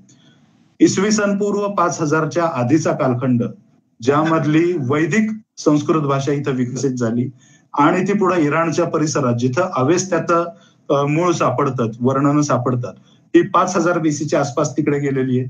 थोडा आबोली रंगाचा अजून वाढत गेलेला चट्टा आहे इथं इसवी सन पूर्व 4500 मध्ये, म्हणजे काळाच्या रेषेवर आपण अलीकडे येतोय अजून इसवी सन पूर्व 5000च्या आधी ते इसवी सन पूर्व 5000 ते इसवी सन पूर्व 4500, 5 शतक अजून अलीकडे येतोय आपण. हा असा विस्तार तिकडे भाषांचा प्रचार होत गेलेला, क्रमिक विस्तार होत गेलेला आपल्याला दिसतो. थोडा गडद निळ्या रंगाने इथं 3000 BC म्हणजे इसवी सन पूर्व 3000 तिसरं सहस्रक हा इराण आणि खालचा एक प्रदेश इथं दाखवलेला आहे. आणि त्याच्यानंतर इसवी सन पूर्व 2000च्या आसपास इथं अतिशय फिक्कट रंगाने दाखवलेला आहे. आणि इसवी सन पूर्व 2000च्याही नंतरचा काळ जो पाश्चात्य संशोधकांनी वस्तुतः आर्यन इन्व्हेजन, आर्यन मायग्रेशनचा म्हणून सांगितलेला आहे, त्या काळामध्ये इथं युरोपियन गटांमध्ये भाषा विकास होत गेलेला आहे. इथं पूर्व भारतामध्ये आणि आग्नेय भारतामध्ये भाषा विकास होत गेलेला आहे, असं इथं यांनी कोनराड एल्स्ट या युरोपीय संशोधकांनी सांगितलेलं आहे. आणि त्यांनी फक्त याला नावच दिलेलं आहे, आउट ऑफ इंडिया थिअरी. भारतातूनच बाहेर स्थलांतर होत गेलेली आहेत लोकांची, असं या थिअरीमध्ये इथं कोनराड एल्स्ट आणि इतर सहकाऱ्यांनी मानलेलं आहे. श्रीकांत तलगेरींनी आणि डॉक्टर NR वराडपांडे यांनी out of India theory OIT असा स्पेसिफिक शब्दप्रयोग केलेला नाही, पण त्यांनी सांगितलेलं जे निष्कर्ष आहे ते ह्या आउट ऑफ इंडिया थिअरीशीच मेळ खाणारे असे आहे. भारताच्या बाहेरून, मध्य आशियातून, गवताळ प्रदेशातून आग्नेयेकडं, दक्षिणेकडं आणि नंतर उत्तर भारतामध्ये अशी स्थलांतरं झालेली नाहीत, तर उलट या भाषाशास्त्रातून, लिंग्विस्टिक्स मधून तुलनात्मक म्हणजे कम्पॅरेटिव्ह लिंग्विस्टिक्स आणि सिंक्रोनिक लिंग्विस्टिक्स म्हणजे काळाच्या ओघावरती भाषेचा अभ्यास करत जाण्याचं शास्त्र, सिंक्रोनिक लिंग्विस्टिक्स, या आधारावरती या सर्व लोकांनी अभ्यास करून जे निष्कर्ष मांडलेले ते हे सांगतात की जर प्रोटो इंडो युरोपियन PIE भाषेची जर कुठली मूळ भूमी, होमलँड असेलच, होती का नाही वादाचा मुद्दा आहे, काल्पनिक आहे सगळं ते, पण जर असेलच, घटकाभर मानायचं ठरवलं तर असलीच तर ती सप्तसिंधूंच्या प्रदेशात असू शकते. आणि तिथून भाषांचा विकास या युरोपाच्या दिशेने आणि उर्वरित भारताच्या दिशेने आणि आग्नेय भारताच्या दिशेने सुद्धा होत गेलेला आपल्याला दिसतो. त्यांनी अजून थोडं सखोल संशोधन केलेलं आहे. काळाच्या मर्यादेमुळे, आत्ताच्या आपल्या मर्यादेमुळे मी काही त्यातलं खोलवर इथं बाकीचे निष्कर्ष इथं दाखवलेले नाहीत. इथं त्यांनी जो ग्रे कलर मध्ये रशियन आणि मंगोलियन आणि चायनीज भूभाग दाखवलेला आहे आणि आफ्रिकन दाखवलेला आहे, त्याच्या संदर्भात सुद्धा त्यांची काही मतं आहेत विशिष्ट. ते थोडं विषयांतर होईल, त्यामुळे आता आपण त्यामध्ये शिरणार नाही आणि त्यामुळे आपण आता पुढे जाऊयात. वैदिक साहित्यामध्ये जर आपण मानतो, आपण म्हणजे हे पाश्चात्य विद्वान मानतात की वेदांची रचना ही या आक्रमणाच्या नंतरच्या काळात घडली, इसवी सन पूर्व 1500च्या नंतरच्या काळात घडली. तर या वैदिक साहित्यामध्ये या सगळ्या आक्रमणांचं, स्थलांतरांचे उल्लेख कुठेतरी दिसायला पाहिजेत, कुठेतरी दिसले पाहिजेत ना. ते का नाही दिसत कुठं, हे खरंच कुठं दिसतात का हे शोधले पाहिजे. मग शोधा आता वेदांमधला सुद्धा सर्वात प्राचीन वेद कुठला आहे तर ऋग्वेद आहे. यजुर्वेद हा साधारण समकालीन मानला जातो, पण ऋग्वेदातल्या अनेक प्राचीन मंडलांपेक्षाही तो उत्तरकालीन आहे असं एव्हाना सिद्ध झालेलं आहे. त्यातले भाषाशास्त्रीय सुद्धा काही वैशिष्ट्ये आहेत. संस्कृत भाषेचा विकास जो होत गेलेला दिसतो, व्याकरणामधले जे बदल होत गेलेले दिसतात, हे यजुर्वेद आणि अथर्ववेद हा तर खूपच उत्तरकालीन, त्यामुळं प्राचीन मानला तर ऋग्वेदच आहे. तर मग शोधूयात ऋग्वेदामध्ये की कुठं लढाया दिसतात का, कुठं हाणामाऱ्या दिसतात का, कुठं संघर्ष दिसतोय का. अगदी भिंग लावून शोधत गेलं तर भिंग न लावता सुद्धा काही लढाया आणि संघर्ष दिसतात आपल्याला, बरं का, हे खरंय. कुठले दिसतात तर ह्या वैदिक आर्यांची जी प्रमुख देवता आहे प्राचीन काळामधल्या, या सर्व वैदिक संस्कृती, वैदिक साहित्यातल्या ज्या देवता दिसतात विविध, त्यांच्यामध्ये सर्वाधिक पवित्र मानली गेलेली, सर्वाधिक पवित्र म्हणजे अग्रपूजा आपण आज ज्या पद्धतीने गणपतीची करतो, पहिल्यांदा गणपतीची पूजा, अग्रपूजेचा मान गणपतीचा, तसा त्या काळी सर्वात पहिला अग्रपूजा, पूजा पद्धत त्या काळी प्रचलित नव्हती, पूजा हा शब्दही प्रचलित नव्हता, त्याऐवजी हवन किंवा सवन हे शब्द प्रचलित होते. सर्वात पहिली आहुती दिली जायची अग्नीला. सर्वात पवित्र देवता कोणती असेल आर्यांची तत्कालीन, या तथाकथित आर्यांची, तर ती अग्नी. त्याच्यात दुसऱ्या क्रमांकाची मानली गेलेली देवता ही इंद्र. का दुसऱ्या क्रमांकाची तर या प्राचीन आपण जो ऋग्वेद म्हणतोय त्याच्यामध्ये सुमारे 1000हून अधिक सूक्त आहेत. 1028 सूक्तांचा आकडा आहे नेमकेपणाने सांगायचं झालं तर. त्याच्यापैकी किमान 20% सूक्त, 200हून अधिक सूक्त ही एकटे अग्नीची आहे. मगाशी मी जी गोत्र मंडल म्हणले, ऋग्वेदामध्ये 10 मंडल आहे, त्यातलं पहिलं आणि 10वं मंडल हे संकीर्ण आहे, हे सोडून देऊ. 9वं मंडल हे स्पेसिफिक सोम या देवतेला वाहिलेलं मंडल आहे, ते सुद्धा बाजूला ठेवूया. मधली जी मंडल आहेत 2 ते 8 क्रमांकाची ही गोत्र मंडल आहेत. विविध गोत्रातल्या ऋषींनी लिहिलेली सूक्त, ऋचा मंत्र ही त्यामध्ये संकलित केलेली आहेत. त्या ऋषींच्या नावे आहेत. उदाहरणार्थ इथं जसं दाशराज्ञ युद्ध नावाचा एक उल्लेख केलेला आहे 2 क्रमांकाचा, त्यात ऋग्वेद 7 क्रमांकाचं मंडल आहे. 7 क्रमांक म्हणजे वसिष्ठांचं मंडल आहे. तर या वसिष्ठांच्या मंडलामध्ये वसिष्ठ या गोत्रामधल्या जन्मलेल्या इतर वेगवेगळ्या ऋषींनी, मैत्रा, वारुणी, वसिष्ठ आणि वेगवेगळे वसिष्ठ यांनी लिहिलेली सूक्त ही तिथं आपल्याला ग्रथित केलेली दिसतात 7व्या मंडलामध्ये. या सगळ्या गोत्रमंडलामध्ये सुरुवातीची सूक्त, कुठलंही मंडल घ्या, सुरुवातीची सूक्त ही स्पेसिफिकली अग्नीची आहेत प्रत्येक मंडलामध्ये. आणि त्यानंतरची लगेचच अग्नीची सूक्त संपली, तो गट्टा एकदा संपला, कारण तो अग्रमानांकित देवता आहे, तो गट्टा संपला की पुढची लगेचच देवतेची जी सूक्त दिसतात ती अगदी स्पेसिफिकली, अगदी निवडून सांगायचं झालं तर इंद्राचीच दिसतात. आणि इंद्राच्या सूक्तांची जर गणना केली, मोजदाद केली, बेरीज मारली तर ती 250च्या आसपास आहेत, 250हून अधिक आहेत. म्हणजे 1000च्या तुलनेत उलट 25% सूक्त ही इंद्राची आहेत. संख्येने अग्नीपेक्षा अधिक सूक्त इंद्राला मिळाली आहेत. स्वाभाविकपणे हे दिसतं की अग्नी ही जर सर्वाधिक पवित्र देवता मानली गेलेली असेल तर इंद्र ही सर्वाधिक लोकप्रिय देवता होती, असं यातनं निष्कर्ष दिसतो आपल्याला. लोकप्रिय अग्नी तर होताच, पण तो पवित्रही असल्यामुळे पहिली सूक्त त्याची, पण तुलनेने सूक्तांची संख्या जरा कमी वेटेज दिलेली दिसते इंद्राच्या तुलनेमध्ये. पण इंद्र ही सर्वाधिक लोकप्रिय देवता आहे, कारण ती पराक्रमी आहे. कारण त्याच्यामध्ये आज इंग्रजीमध्ये आपण ज्याला हिरोईक ऍक्शन्स म्हणू, अशा सगळ्या पराक्रमाच्या कथा या इंद्राच्या नावावरती. इंद्राच्या सोबत असणारा अजून दुसरा विष्णू किंवा सूर्य ही देवता आहे, त्याच्या सोबत आहे तो, म्हणून त्याला त्याच्या जवळ असल्यामुळं उप इंद्र म्हणून उपेंद्र असं नाव पण दिलेलं आहे त्याला. आणि या उपेंद्र देवतेची आणि इंद्राची अशी पराक्रमी देवतांची जोडी आहे. इंद्र आणि मरुत, इंद्र आणि वरुण, इंद्र आणि सूर्य, इंद्र आणि अजून कुठलीही देवता, अशा जोड्यांची देवता इथं आपल्याला जोड्या जोड्यांनी दिसतात. ऋग्वेदामध्ये असंख्य ठिकाणी जोड्या जोड्यांनी या देवतेची कल्पना केलेली. इंद्र ही लोकप्रिय देवता आहे. इंद्राच्या नावावरती ज्या पराक्रमाच्या कथा आहेत सगळ्या ऋग्वेदभर पसरलेल्या सापडतात, त्यात इंद्र आणि वृत्र नावाच्या एका असुराची लढाई झालेली दिसते. ही काय लढाई आहे तर वृत्र नावाचा एक असुर होता, राक्षस होता. असुर म्हणजे आज आपण राक्षस म्हणतो समानार्थी, आजच्या लौकिक संस्कृत मधला शब्द आहे म्हणून आपण त्याला राक्षस म्हणू. ती काय कल्पना असेल ही आपण कल्पना करू शकतो, वर्णन करतो. त्यांच्यातली युद्धाची कथा आहे. तो वृत्र तो काय करत होता, त्यांच्यात काय युद्ध झालं, का लढावी लागली ती लढाई इंद्राला, तर त्या वृत्राने पाणी अडवून ठेवलेलं होतं आणि डोंगरामध्ये पाणी साठवून ठेवलेलं होतं आणि त्या डोंगराच्या खालच्या डाऊनस्ट्रीमला राहणाऱ्या लोकांना ते मिळेना, किंवा काहीतरी त्या काळी तंटे झाले असतील पाणी वाटपावरनं, आज सुद्धा होतात. कर्नाटक महाराष्ट्र आहे, कर्नाटक तामिळनाडू आहे, तामिळनाडू केरळ आहे, वेगवेगळे पाण्यावरनं तंटे होतात. भारतातल्या भारतात होतात, भारताबाहेर पण होतात. सिंधूच्या पाण्याच्या वाटपावरनं भारत आणि पाकिस्तानामध्ये तंटे आहेत. चीन तिकडनं काहीतरी मध्येच आडवा पाय घालतो आणि ब्रह्मपुत्रेच्या पात्रावरती अपस्ट्रीमला धरण बांधायचा प्रयत्न करतो. पाण्याच्या वाटपावरनं होणारे तंटे हे आजच्या जमान्यातले सगळे वृत्र आहेत. त्यांनी पाणी अडवून ठेवलेलं आहे आणि या पाणी अडवून ठेवल्यामुळं इंद्राने वृत्राला मारलं आणि ते पाणी मोकळं केलं. आणि ते पाणी मग पाण्याचा पुढचा फायदा माहिती आहे आपल्याला, शेती आहे अवलंबून, संपूर्ण जनजीवन अवलंबून आहे आणि ते जनजीवन सुरळीत झालं. तर इंद्रवृत्र ही लढाई आहे. आता याच्यामध्ये कोणीतरी परकीय तिकडनं आलं आणि इथल्या मूल निवासींना मारलं, असं यातून कुठून ध्वनित होतं. हा वृत्र मूल निवासी म्हणण्यालायक आहे का मुळात?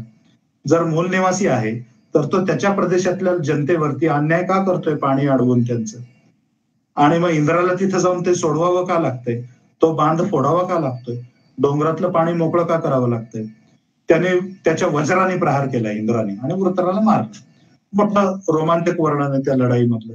हे ऋग्वेद पहिल्या मंडलामधलं 32वं सूक्त आहे, त्याच्यामध्ये थोडी तपशीलवार लढाई आहे आणि या लढाईचे इतर पण थोडे संदर्भ इतरत्र अनेक ठिकाणी ऋग्वेद भर पसरलेले ठिकठिकाणी आपल्याला सापडतात, दिसतात. याच्यामधून कुठूनही आर्याने बाहेरनं आक्रमण केलं आणि त्यात आर्य जिंकले, तिथले मूल निवासी हारले, त्यांना दक्षिणेत पिटाळून लावलं, असले कसलेही दावे तिथं सिद्ध होत नाहीत या इंद्रवृत्त लढाईमध्ये. अनेक कवी तर किंवा या ऋग्वेदाचे वैदिक साहित्याचे अभ्यासक अनेक त्याच्याकडे कवी कल्पनेने पण बघतात. आणि ही लढाई म्हणजे काय, तर इंद्र ही पर्जन्याची देवता आहे. ऋग्वेदामध्ये हे वर्णन सापडतं. वृत्र हा काळा ढग आहे, जो काळा असुराचं वर्णन तिथं केलेलं आहे, तो काळा ढग आहे, पाण्याने भरलेला आहे, त्यात पाणी साठलेलं आहे, त्याने ते अडवून धरलेलं आहे. आणि इंद्र आपल्या वज्राने त्या काळ्या वृत्रावरती म्हणजे ढगावरती प्रहार करतो, त्याचा फायर बोल्ट येतो इंद्राचा, वज्र म्हणजे. याचा अर्थ तिथं ती वीज कोसळतीये, वीज कडकडतीये, विजांचा कडकडाट होतोय आणि त्या ढगांमधून मग पावसाच्या धारा व्हायला लागतात, पाऊस कोसळायला लागतो, पाणी येतं खालती, पृथ्वीवरती येतं आणि मग त्या नद्या व्हायला लागतात. डोंगरांमध्ये पाऊस पडतो, डोंगरातून खळाळत झरे आणि ओढे वाहत येतात, त्यांचे नद्या बनतात. हे जे सृष्टीमधलं वॉटर सायकल आहे, पाण्याचं चक्र आहे, त्या चक्राचंच एका अर्थी अंकन, काव्यात्मक अंकन हे या इंद्रवृत्त लढाईमध्ये केलेलं आहे, असं अजून अनेक अभ्यासक म्हणतात. त्याच्यामध्ये आर्य द्रविड किंवा आर्य मूलनिवासी संघर्षाचा काडी मात्र संबंध नाही. त्यामुळं इंद्रवृत्त लढाईचा हा संदर्भ आपण बाजूला ठेवून देऊ. यातनं काही या पाश्चात्यांचा दावा या लढाईतनं सिद्ध होत नाही. अजून कुठली लढाई दिसते, तर आता मगाशी उल्लेख केला तो दाशराज्ञ युद्ध नावाने ओळखली जाणारी एक ऋग्वेदातली लढाई आहे. 7व्या मंडलामध्ये वसिष्ठांच्या एक 18व्या सुक्तामध्ये, 33व्या 83व्या सुक्तामध्ये इथं काही संदर्भ आहेत. आणि इतर पण ठिकाणी विश्वामित्रांच्या 3ऱ्या मंडलामध्ये पण काही संदर्भ आहेत त्याच्याशी. गृत्समदांच्या मंडलामध्ये एक संदर्भ सापडतो. वेगवेगळ्या ठिकाणी, इतर ठिकाणी सुद्धा 1लं आणि 10वं जे संकीर्ण मंडल आहे त्याच्यामध्ये सुद्धा या दाशराज्ञ युद्धामध्ये जी पात्र येतात वेगळी राजांची नावं आणि त्यांच्या राज्यांची नावं जी येतात, पात्र परिचय जो येतो, त्यांचा तुरळक उल्लेख एखाद्या रुचेत, एखाद्या मंत्रात, वेगवेगळ्या संदर्भात, इतर वेगवेगळ्या संदर्भात सुद्धा पेरून ऋग्वेदभर सापडलेला आहे. ऋग्वेदाखेरीज इतर ब्राह्मण ग्रंथांमध्ये सुद्धा इंद्रवृत्त लढाई असो, दाशराज्ञ युद्ध असो, त्यांचे संदर्भ सापडतात. शतपथ ब्राह्मण आहे, गोपथामध्ये पण आहे आणि ऋग्वेदाच्या परंपरेत येणाऱ्या ऐतरेय ब्राह्मणामध्ये पण सापडतात. या दाशराज्ञ युद्धाची कथा काय आहे, तर सुदास नावाचा एक राजा आहे, त्याच्या वडिलांचं नाव पिजवन म्हणून सुदासाचं नाव पैजवन सुदास. हा राजा आहे ऋत्सु वंशातला आणि याला इतर 10 राजांनी घेरलेलं आहे. हे 10 राजे वेगवेगळे, त्यांची वर्णन आहेत त्याच्या नावांमध्ये. आपण जर पाहायला गेलात तर जवळजवळ इथं दाशराज्ञ म्हटलेले म्हणजे 10 राजे असं जरी उल्लेख असला तरी प्रत्यक्षात तिथं जवळजवळ 12-14 राजांचे उल्लेख सापडतात वेगवेगळे. 10 म्हणजे अनेक राजे, असं ढोबळ मानाने आपण याचा खरं तर अर्थ घ्यायला पाहिजे. तर त्या राजांनी त्याला घेरलेलं आहे आणि त्याला सिंधू नदी ओलांडून, सरस्वती ओलांडून पलीकडे यावं लागलेलं आहे, कारण घेरलाय तो, त्याला आता पलीकडे यावं लागलेलं आहे. आणि मग तो पलीकडे सरकत पूर्वेकडे यमुनेपर्यंत आला. यमुनेला थोडा मैदानी प्रदेश लागला, तिथं हे 10 राजे त्याचा पाठलाग करत आलेले दिसतात. आणि मग एकेका राजाचा समाचार त्यांनी त्या मैदानी प्रदेशात सुदासाने घेतलेला आहे आणि एकेकाचा पाडाव केलेला आहे, निपात केलेला आहे. आता या सुदासाचं जे राज्य होतं हे यमुनेपासून सिंधूपर्यंत, सरस्वती ओलांडून पलीकडं सिंधूपर्यंत अशा उत्तर भारतामधला जवळजवळ निम्मा भूभाग त्याच्यामध्ये येतो. पंचनद परिसर म्हणजे पंजाब परिसर तर येतोच, याशिवाय हरियाणा, उत्तराखंडाचा आजचा जो राज्यांचा परिसर आहे आजच्या राजकीय भारतामधला, तो पण त्यामध्ये समाविष्ट होतो. उत्तर प्रदेश, राजस्थानातला काही भाग त्यामध्ये येतो. आणि या सगळ्या भूभागामध्ये ही लढाई लढली गेलेली आहे. हा सगळा भूभाग सुदासाचा होता आणि म्हणूनच तो सिंधू पासून ते यमुनेपर्यंत पळू शकला. त्याच्या पळपुटेपणाला काही जण पळपुटेपणा म्हणतात, काही अभ्यासक म्हणतात की त्याची रणनीती होती. तिकडच्या परिसरामध्ये त्यांचा पाडाव लागत नव्हता, कारण त्या परिसरात पलीकडनं या इतर राजांचंही राज्य असावीत, राज्य त्याच्या सीमांना लागून असावीत आणि तो घेरला गेलेला असल्यामुळं अनेक आघाड्यांवरती लढणं त्याला शक्य होत नसावं, म्हणून केवळ एक स्ट्रॅटेजी म्हणून, एक रणनीतीचा भाग म्हणून त्यांना खेचून आतमध्ये आणलं, मैदानी प्रदेशात आणलं आणि एकेकाचा पाडाव केला आणि सर्व राजांना हरवलं. आणि या सर्व युद्धामध्ये त्याची इंद्राने मदत केलेली. त्याचे राजपुरोहित असणारे वसिष्ठ होते ऋषी, त्यांनी त्याला मार्गदर्शन केलेलं. त्यानंतर या युद्धामधला एक कृतज्ञता म्हणून त्यांनी आपल्या राजपुरोहितांना, वसिष्ठांना सोन्याने मडवलेल्या गायी, असंख्य गायी आणि सोन्याने मडवलेले 2 घोडे आणि काही 100 गायी या दान दिलेले आहेत, बक्षीस दिलेले आहेत, दान दिलेले आहेत. दान देणं हे एक चांगलं मूल्य आहे. हे आजच्या आपल्या जीवनामध्ये तर दिसतच. आजच्या हिंदू संस्कृतीमध्ये एक जीवन मूल्य म्हणून आपण दानाकडे बघतोच. हे इतक्या प्राचीन काळापासूनच आहे. निमित्त कोणतंही असो, असंख्य दानाची वर्णन आहे, जिथं निमित्त नसताना सुद्धा त्यांनी माझ्यावरती काही उपकार केलेले नाहीत असं असताना सुद्धा मी त्याला दान दिलेलं आहे, अशी असंख्य वर्णन आहेत वैदिक साहित्यामध्ये सापडतात. त्यामुळे अशी दानं त्यांनी दिलेली दिसतात. तर हे सगळं वर्णन ऋग्वेदभर या वेगवेगळ्या राजांची वर्णनं, सुदासाचं वर्णन, उल्लेख, पैजवनाचे उल्लेख आणि त्याच्या तृत्सु वंशाचे उल्लेख, पुरु वंशाचे उल्लेख वेगवेगळ्या ठिकाणी सापडतात. आता हा राजा हा त्या मध्य आशियातल्या स्टेपीज मधून किंवा इराणमधून, गवताळ प्रदेशातनं आला शेतकरी होता. कसं काय म्हणायचं? शेतकरी असेल तर दादा राजांना झुंजवून तो मारू कसा काय शकला? आणि मुळात त्याचं जर राज्य सिंधू ते यमुना या प्रदेशात असेल तर तो एतद्देशीय राजा होता, तो काही परकीय नव्हता. उलट त्याला घेरणारे हे 10 राजे परकीय होते आणि त्यांनी त्यांना हरवून लावलेले. त्यामुळे त्यांना उलट एका अर्थाने परकीय आक्रमण परतवून लावलेले, यशस्वीपणे परतवून लावलेले. असं मोठी दाशराज्ञ युद्धाची ही कथा आहे.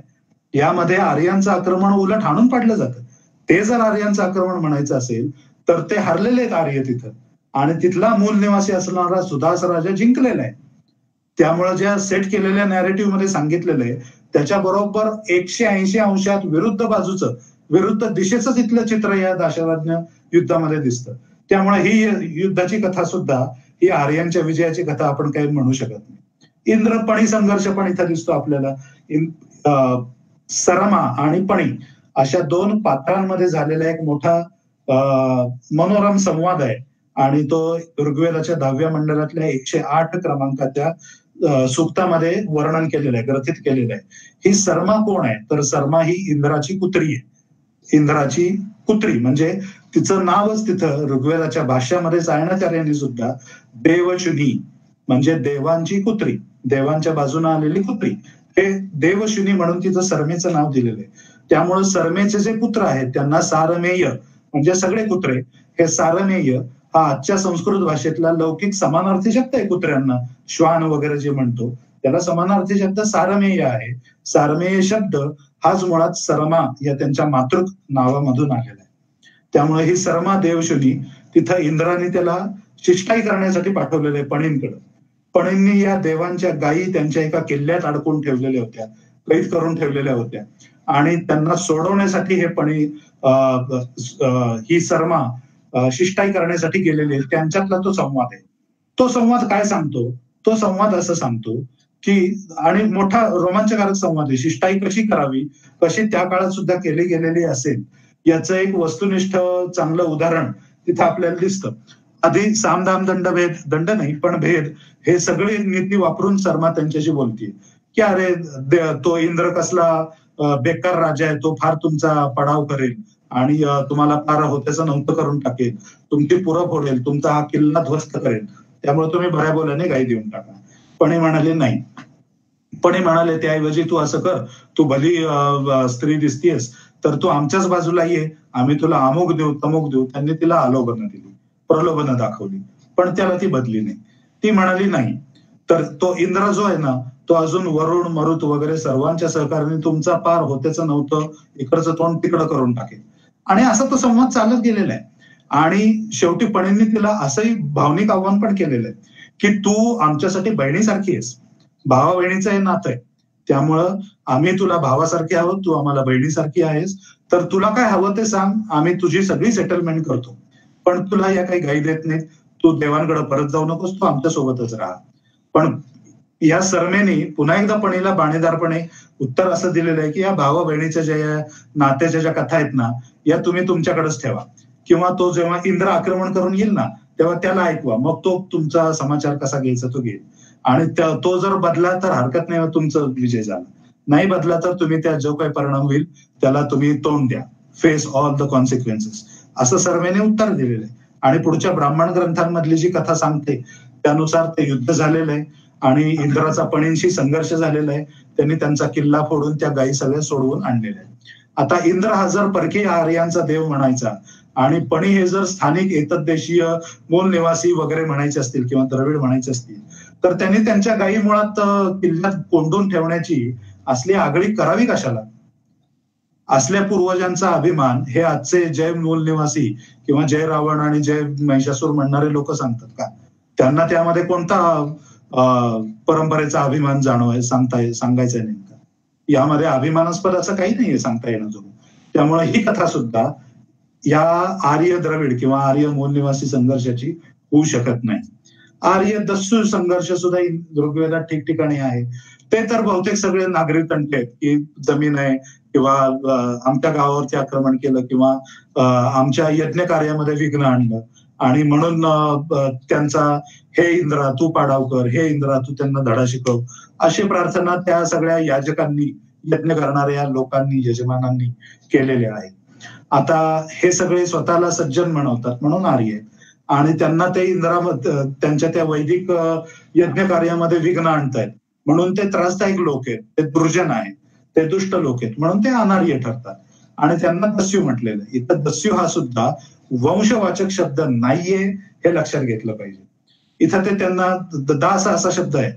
पुढच्या उत्तर काळामधल्या संस्कृत वाङ्मयामध्ये दास हा नोकर किंवा गुलाम अशा अर्थी शब्द बनत गेलेला आहे, त्याला अर्थ तसा प्राप्त होत गेलेला आहे. पण ऋग्वेदातला या ऋचांमधला अर्थ हा तसा नक्की नाही दिसत आपल्याला. तो जर दास असेल, मी जर मालक आहे, तो जर माझा दास आहे आणि मी यज्ञ करतोय, तो त्याला त्या यज्ञामध्ये माझ्या काही काड्या घालतोय, तर मी मालक आहे, मी त्याला काही धडा शिकवू शकतो. मला इंद्राची मदत मागायची गरजच नाही. मी त्याला कामावरनं काढून टाकेन, त्याचा पगार बुडवेन, त्याला कोंडून ठेवेन, काही अत्याचार करेन. मी मालक आहे, तो माझा दास आहे. त्यामुळं दास हा ऋग्वेदातला शब्द तिथं गुलाम किंवा नोकर या अर्थाने आलेला नाही, तो वेगळ्या अर्थाने आलेला आहे. सायणाचार्याने त्याचा अर्थ विविध ठिकाणी वेगवेगळ्या पद्धतीने करून दाखवलेला आहे. तो कुठलाही अर्थ वंशवाचक नाही. सायणाचार्य 12व्या-13व्या शतकात होऊन गेलेले आहेत आचार्य, त्यांच्या भाष्यापर्यंत सुद्धा तो वंशवाचक अर्थ नव्हता, हे भाष्यावरनं लक्षात येतं. मॉर्टिमर व्हीलरने या सगळ्याला वेगळा रंग दिलेला आहे. इसवी सनाच्या 20व्या शतकामध्ये ASI म्हणजे आर्किओलॉजिकल सर्व्हे ऑफ इंडिया, भारतीय पुरातत्व संशोधन खातं जे आहे आपलं भारताचं, त्याचे ते प्रधान निदेशक जनरल डिरेक्टर जनरल म्हणून जॉईन होऊन आलेले होते. त्यांनी ती सगळी उत्खननं पाहिली, त्यातला मोहेंजोदडो, हरप्पा सगळं, आणि ती उद्ध्वस्त झालेली नगरं पाहिली आणि ऋग्वेद पाहिलेला होताच. इंद्राचं एक नाव आहे पुरंदर. पुरंदर हे नाव आहे. पुरंदर शब्दाचा अर्थ काय? जो पुर म्हणजे नगर हा ध्वस्त करून टाकतो, त्यांचं दारुण अवस्था करून टाकतो, त्यांचा विध्वंस करतो, म्हणजे तो पुरंदर. तर ऋग्वेदामध्ये इंद्राने जी पुरं फोडलेली दिसतात, वस्तुतः ती त्याच्या शत्रूंची पुरं फोडलेली आहेत, असंच वर्णन सगळं आहे. तिथं सुद्धा आर्य आणि द्रविड संघर्ष दिसत नाही बरं का, पण ती जी पुरं फोडलेली दिसत आहेत ती पुरं ती हीच. हे जे सगळं मोहेंजोदडो, हरप्पा दिसतंय, धोलावीरा, राखीगढी आणि काय काय दिसतंय, लोथल बिथल दिसतंय, ही जी सगळी उद्ध्वस्त ओस पडलेली नगरं आहेत, ही नगरं ती तीच आहेत इंद्राने फोडलेली. आणि म्हणून ऋग्वेदातल्या त्या ज्या कथा आहेत त्या या इथं सिद्ध होताना दिसतात, असं जो त्या कथांचा अर्थ वस्तुतः निघू शकत नाही तो अर्थ त्यांनी मॉर्टिमर व्हीलरने चिकटवला आणि इंद्रा स्टँड्स अक्युज्ड, इंद्र इथं अपराधी आहे, अशा मथळ्यांनी त्यांनी पेपर प्रसिद्ध केलेले आहेत, पब्लिश केलेले आहेत. आणि त्यामुळं ही इंद्र अर्थात पुरंदर ही देवता ही बदनाम करून टाकलेली आहे. आणि वस्तुतः आता आपण पाहिलं त्याच्यामध्ये असा वस्तुतः अर्थ कुठलाही कसाही त्याचं निघत नाही. हे जे तथाकथित आर्य त्यांनी भारताच्या बाहेरनं आले, आक्रमण केलं आणि त्या मूल निवासींना दक्षिणेत पिटाळून लावलं, कत्तल केली, एकही दावा सिद्ध करेल असं एकही वर्णन या कुठल्याही युद्धामध्ये, संघर्षामध्ये दिसत नाही. इंद्रा स्टँड्स अक्युज्ड याला काही अर्थ नाही. उलट त्याला बदनाम केल्या प्रकरणी या मॉर्टिमर व्हीलरलाच या आरोपीच्या पिंजऱ्यामध्ये आपण खेचलं पाहिजे, अशा योग्यतेचा हा पेपर आहे वस्तुतः त्याचा. आणि त्यामुळे तो पूर्ण बेसलेस, बिनबुडाचा असा हा संशोधनाचा पेपर आहे. आर्य आक्रमणाचे पुरावे म्हणून हे यांनी मॉर्टिमर व्हीलर आणि त्या टोळींनी सगळ्या त्यांच्या टीमने जे शोधलेले ते काय सांगतात पुरावे? तर सिंधू खोऱ्यातले हे जे तथाकथित मूल निवासी होते, द्रविड होते तथाकथित, त्यांची जर कत्तल करून टाकली असं जर म्हणायचं असेल तर उत्खननामध्ये जे काही सापळे सापडलेले आहेत, मृतदेह सापडलेले आहेत, त्यांच्यावर कुठे शस्त्रांचे वार घाव काही दिसत नाही कुठेही. आणि युद्ध केली, कत्तल केली, त्यांची युद्ध करून मारले असं म्हणावं, असं त्याला वर्णन सांगावं, इतक्या संख्येने पण ते मृतदेह मिळत नाहीत. युद्ध कशाला म्हणतात? निदान काहीशे लोक मेलेली, ह्या बाजूची मेलीत, त्या बाजूची मेलीत, आणि ती कत्तल झाली. महाभारतासारख्या युद्धामध्ये 18 अक्षौहिणी लक्षावधींची कत्तल झालेली आहे. रामायणासारख्या युद्धामध्ये काही हजार लोक मेलेले आहेत, वानर सुद्धा, राक्षस सुद्धा. आणि नंतर वानरांना जिवंत केल्याची कथा तिथं युद्धकांडामध्ये आहे पुढं, आणि ती आहे. इंद्राने मग ते अमृत दिलं आणि सगळं ते जिवंत केले, आणि ही सगळी कथा तिथं युद्धकांडात पुढे दिसते आपल्याला. तो भाग आला आहे का? पण युद्धामध्ये मेलेल्या लोकांची संख्या किती असते? ज्याला युद्ध म्हणावं, कॅटेगराईज करावं, अशी संख्या किती असते? तितक्या संख्येने मृतदेह नाहीत मिळालेले. आजपर्यंत संपूर्ण सिंधू सरस्वतीच्या खोऱ्यात जितकी उत्खननं झाली, जितके मृतदेह सापळे सापडलेले, या सगळ्या सापळ्यांची संख्या 450च्या वर नाही, 430 काहीतरी अशी एक आकडा आहे.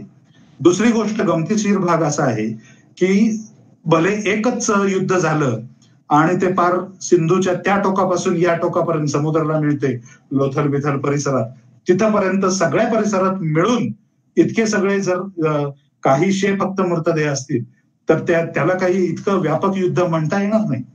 असं त्याला युद्ध नाही देऊ शकत नाव, कत्तल नाव नाही देऊ शकत. दुसरी गमतीची गोष्ट अशी आहे की हे जे सगळे जे काहीशे मृतदेह सापडलेले आहेत, हे सगळे एकाच कालखंडातले समकालीन असणाऱ्या लोकांचे मृतदेह नाहीयेत. काही मृतदेह इसवी सन पूर्व 800-900 मधले, काही मृतदेह इसवी सन पूर्व 1200-1300, काही 1500 इसवी सन पूर्वातले, काही इसवी सन पूर्व 2400, 3200, इसवी सन पूर्व 3800 पर्यंत काल मागे जातो. अशा वेगवेगळ्या कालखंडातले हे मृतदेह, आणि त्यामुळे हे समकालीन नाहीयेत. हे एकच युद्ध आहे, एकच कत्तल आहे आणि मेलेत असं नाही दिसत आहे. त्यातले अनेक जण तर नैसर्गिकरित्या मरण पावलेले आहेत, त्यांची विधिवत दफन केलेली आहेत. वेगवेगळ्या गृह्यसूत्रात, श्रौतसूत्रात, शतपथ ब्राह्मणासारख्या ब्राह्मण ग्रंथामध्ये मृतदेहांचा विल्हेवाट लावण्याचे जे अंतिम संस्कार आहेत, अंत्यसंस्कार, त्याच्यामध्ये जे विधी सांगितलेले आहेत, त्याच्या डोक्याच्या भोवती मडक्यांमध्ये त्याच्या आवडत्या वस्तू भरून ठेवाव्या, खाद्यपदार्थ, त्याच्या आवडत्या इतर काही वस्तू त्याच्या मृत्यूनंतरच्या पुढच्या प्रवासात त्याच्या सोबत राहाव्यात म्हणून त्याच्या पायाच्या अवतीभोवती मांडून ठेवाव्यात, वगैरे वगैरे वर्णनं सापडतात. त्या पद्धतीने विधीनुसार दफन केलेले दिसतात. दफन हा सुद्धा अंत्यसंस्कारांचा एक विधी वैदिक काळापासून हिंदू समाजामध्ये आहे. आज सुद्धा हिंदू समाजात सुद्धा, फक्त मुसलमानांमध्ये दफन होत नाहीत, हिंदू समाजामध्ये सुद्धा अनेक ज्ञातींमध्ये, जातींमध्ये, काही जनजातींमध्ये दफन होतात, केली जातात. अनेक दफन, अनेक अंत्यसंस्कार हे पाण्यामध्ये मृतदेह वाहून द्यायचा, नदीत सोडून द्यायचा, असे पण केले दिसतात. पंचमहाभूत जी आपण म्हणतो, आकाश, वायू, पृथ्वी, जल आणि अग्नी, या पंचभूतांपैकी एखाद्या भूताला तो मृतदेह सोपवून द्यायचा, असा हा मृतदेहाचा अंतिम संस्काराचा गाभा आहे. खरं तर आपण ज्याला दहन संस्कार म्हणतो, दाह संस्कार, तो अग्नीला सोपवून दिलेला आहे. तसं पृथ्वी या तत्वाला सोपवून दिलेला जो अंत्यसंस्कार आहे, त्यात ही दफन आहेत, हे दिसतात आपल्याला. नैसर्गिकरित्या मरण पावलेली आहेत, काही गुदमरून मेल्याची चिन्ह दिसतात. अनेक मृतदेहांमधून सुदैवाने डीएनएचे काही सॅम्पल्स ही रिकव्हर करता आलेली आहेत. सगळीकडे सापडत नाही, कारण हजारो वर्ष ते मृतदेह कुजत आलेले आहेत. त्याच्यामध्ये काही टेम्परेचर, प्रेशर, जमिनीचं, मातीचं पडणारं, याच्यामुळे त्यातल्या डीएनएचं विघटन व्हायला सुरुवात झालेली आहे, डिकॉम्पोज व्हायला सुरुवात झालेली दिसतात. ते डीएनए रिकन्स्ट्रक्ट करता येत नाही, अनालाइज करता येत नाही. जे काही थोडके सापडलेले आहेत, त्यांच्यामधले सुद्धा पुरावे जे आहेत ते असे मध्य आशियातनं आलेले निष्कर्ष सांगत नाहीत. हा फार वादग्रस्त विषय. आपण उद्याच्या आणि परवाच्या व्याख्यानामध्ये सुद्धा या डीएनएच्या आधारित संशोधनावरती स्वतंत्रपणे आढावा घेणार आहोत. त्यामुळे उद्या आपण पुन्हा जेव्हा भेटू तेव्हा आपण याच्यावरती तपशीलवार चर्चा करू. हे जर आक्रमण मान्य करायचं ठरवलं तर अजून काही प्रश्न, तार्किक प्रश्न बरं का, पुराव्यांवर आधारित सोडून द्या. तार्किक प्रश्न, फक्त सामान्य माणसाला, जो इंटलेक्च्युअल नाही, फक्त तर्काने विचार करतो, अशा सामान्य माणसाच्या डोक्यात प्रश्न पडतात. त्यांची पण उत्तरं कोणीतरी द्यायला पाहिजेत, या पाश्चात्यांनी दिली पाहिजे, किंवा त्यांची री ओढणाऱ्या भारतीय अंगलाळलेल्या काही संशोधकांनी, अभ्यासकांनी का विना द्यायला पाहिजे. त्यांना जर द्रविडांना दक्षिण धाकलून दिलं आर्यांनी, तर त्या तिथं स्थायिक झालेल्या आर्यांनी पुढे जगामध्ये इतरत्र आक्रमण केलेली पुढे नंतरच्या इतिहासात का नाही दिसत? ते आर्य त्या सिंधू प्रदेशातनं अजून पूर्वेकडे आले आणि गंगेच्या परिसरात आक्रमणं केली आणि हिमालय ओलांडून तिकडे गेले किंवा आग्नेय भारतात खाली गेले, ब्रह्मदेशात वगैरे, पूर्वोत्तर भाषात, ईशान्य भारतात वगैरे गेले. कुठं काही दिसत नाही, एकही पुरावा पुढचा नाही ना. त्या पाश्चिमात्य अभ्यासकांच्या नॅरेटिव्ह मध्ये हा असला कुठला वर्णनाचा भाग सापडतो. तिथं स्थायिक झाल्यानंतर हे मूळचे आक्रमक म्हणून जो वर्णन ज्यांचं स्वभावाचं केलेलं आहे ते आर्य अचानक शांत झाले आणि वेद, सूक्त आणि हे उपनिषद, तत्वज्ञान आणि ते नंतरच्या काळात आपण प्रगत विज्ञान विकसित होत गेलेलं भारताच्या या सगळ्या प्राचीन वैभवशाली इतिहासामध्ये आपण पाहतो, प्रगत विज्ञानाचा विकास पाहतो. या सगळ्या कन्स्ट्रक्टिव्ह गोष्टींमध्ये, विकासाच्या गोष्टी, विकसनशील गोष्टींमध्ये अचानक कसे काय रमायला लागले? आक्रमक स्वभाव विसरून कसा काय गेले एका पिढीत? असं कुठं असतं काय? मग वंश कसा म्हणता येईल त्या आर्यांना? नाही याचं उत्तर कुणाकडे. वेदासारख्या आणि पुराणासारख्या साहित्यामध्ये जे त्यांनी तथाकथित उत्तरकालीन काळामध्ये निर्माण झालं, मग अशी क्रोनॉलॉजीमध्ये आपण सुरुवातीला पाहिलं, सांगतात तिथं या कथा का नाही दिसत आहेत त्यांच्या? तत्कालीन ही जी हरप्पा, मोहेंजोदडो, राखीगढी, धोलावीरा, लोथल वगैरे जी ओस पडलेली नगर आहेत, ती ओस का पडलेली सापडली? ते आर्य जर तिथे येऊन स्थायिक झाले होते, त्यांनी जिंकलेली होती ती नगर, तर स्वतः राहिले असतील ना, ते त्यांच्या पुढच्या पिढ्या तिथे राहिले असतील. ते जिथं होते, ते जिंकलेले होते, ते जिथं लोक, जिंकलेले लोक तिथून ते ओस पडून देऊन पुन्हा अजून दुसरीकडे कुठंतरी आक्रमणाला गेले का काय? का त्यांना अजून तिसऱ्या कुठे येऊन जिंकलं, आक्रमण करून जिंकलं? एकानेही उत्तर दिलेलं नाही. द्रविड लोक समजा आता दक्षिणेमध्ये स्थलांतर करून गेले, घटकाभर मान्य करू, घटकाभर तर्काला काही उत्तर द्यावी लागतात. ते जर जेव्हा दक्षिणेमध्ये गेले स्थलांतरित करून, तेव्हा त्या दक्षिणेतल्या भारतामध्ये सुद्धा मूळ आधी तिथं कुणीतरी लोक राहत होतेच ना. त्यांनी त्या द्रविडांचं स्वागत केलं का त्यांना द्रविडांना पुन्हा तिथं संघर्षाला तोंड द्यावं लागलं? काय घडलं तिथं? काय इतिहास लिहिलेला आहे तिथं? काय पुरावे सापडलेले? पाश्चात्यांचं तिथं काय म्हणणं आहे? काही नाही, एकही उत्तर नाही त्याचं. द्रविडांनी दक्षिणेत गेल्यानंतर ती जी मूळची सिंधू संस्कृती होती त्या किंवा हडप्पन संस्कृती, नाव काही द्या तुम्ही त्याला, ती जी संस्कृती होती त्या वैशिष्ट्यांनी युक्त अशी सोबत आपली ती संस्कृती नेल्याची लक्षणं दक्षिण भारतामधल्या उत्खननांमध्ये कितपत दिसतात? उत्खननांचा त्या आढावा घेतला पाहिजे आणि तिथली तुलना करून पाहिला पाहिजे कितपत दिसतात. द्रविडांनी त्याच्या नंतरच्या काळात ते जे आक्रमक होते आर्य, ज्यांनी त्यांना परागंदा व्हायला भाग पाडलं, त्यांचीच ती संस्कृत भाषा वापरली आणि अतिशय उच्च साहित्य निर्मिती या द्रविडांनी सुद्धा, दक्षिण भारतीयांनी सुद्धा पुढच्या उत्तर काळामध्ये केलेली दिसते. अतिशय उच्च मूल्य असलेली साहित्य निर्मिती केलेली, साहित्यिक मूल्य पण उच्च आहे, नैतिक मूल्य पण उच्च आहे. आर्यांनी त्यांच्यावर आक्रमण केलं आणि पळवून लावलं, तर त्या तेवढ्या थोड्याशा कालावधीत ते संस्कृत भाषा शिकून घेतली काय त्या द्रविडांनी? जे आक्रमक होते त्यांची भाषा ते का शिकतील? आणि त्या शिकलेल्या भाषेमध्ये पुढच्या पिढ्यांमध्ये सुद्धा लोकांनी साहित्य निर्मिती का केली? कुठल्याही तर्काची, प्रश्नांची उत्तरं इथं यांना आर्यांनी आक्रमण केलं असं सिद्ध करत नाहीत. उत्तर मुळात नाहीच आहेत या पाश्चिमात्यांकडे. आणि इथं आपण आता थांबूयात. काही आपल्याला कुणाला जर प्रश्न विचारायचे असतील तर काही मिनिटं थोडासा वेळ घेऊयात आपण. मला कल्पना आहे थोडा वेळ पुढे गेलेला आहे, पण मुद्दाम सविस्तर थोडा विषय मांडायचा आता मी प्रयत्न केला. पण आपण जर कुणाला काही प्रश्न विचारायचे असतील तर माझ्या मते विचारायला हरकत नाही. आलेले आहेत का काही कोणाचे प्रश्न? नमस्ते वासुदेवजी, तुम्ही अतिशय सविस्तर मांडणी केली आणि विशेषतः भाषाशास्त्रीय अंगातून आणि भाषाशास्त्रातनं हा जो काही प्रश्न उभा राहिला त्याला तुम्ही भाषाशास्त्र आणि साहित्य वाङ्मयातलीच उत्तरं तुम्ही दिली आणि काही प्रश्न सुद्धा उपस्थित केले. आता फेसबुकवर काही प्रश्न आहेत का ते आपण पाहूयात. काही प्रश्न आहेत फेसबुकवर?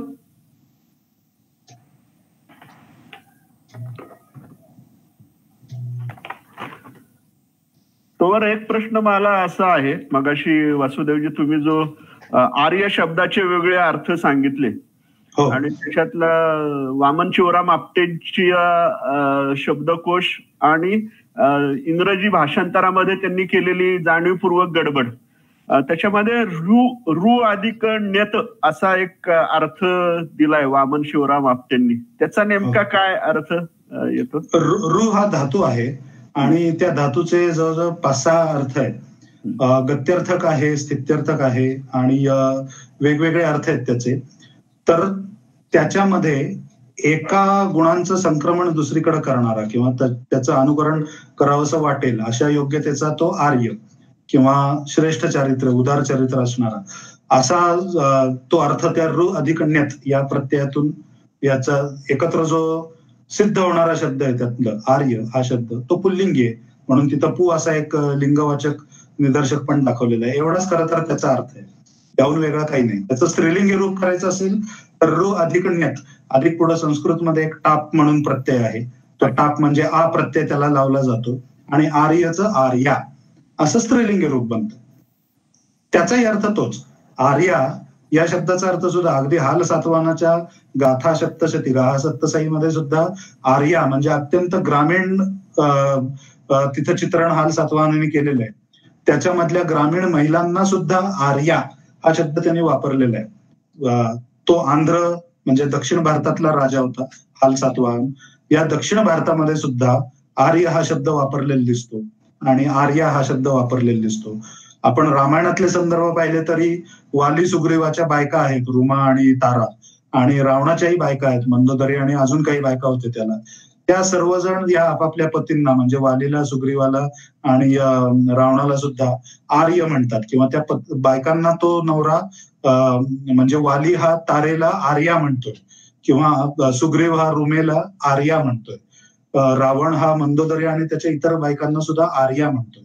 हे दिसतात शब्द, ते एकमेकांना आदरार्थी वापरतात. इथं खरं तर एक गंमत लक्षात घेण्याची गोष्ट आहे. हा रावण असेल किंवा हे दक्षिण भारतातले किष्किंधेमध्ये साम्राज्य असलेले वानर साम्राज्यातले लोक असतील, हे सगळे लोक एकमेकांना आर्या म्हणतात, आर्य आणि आर्या म्हणतात.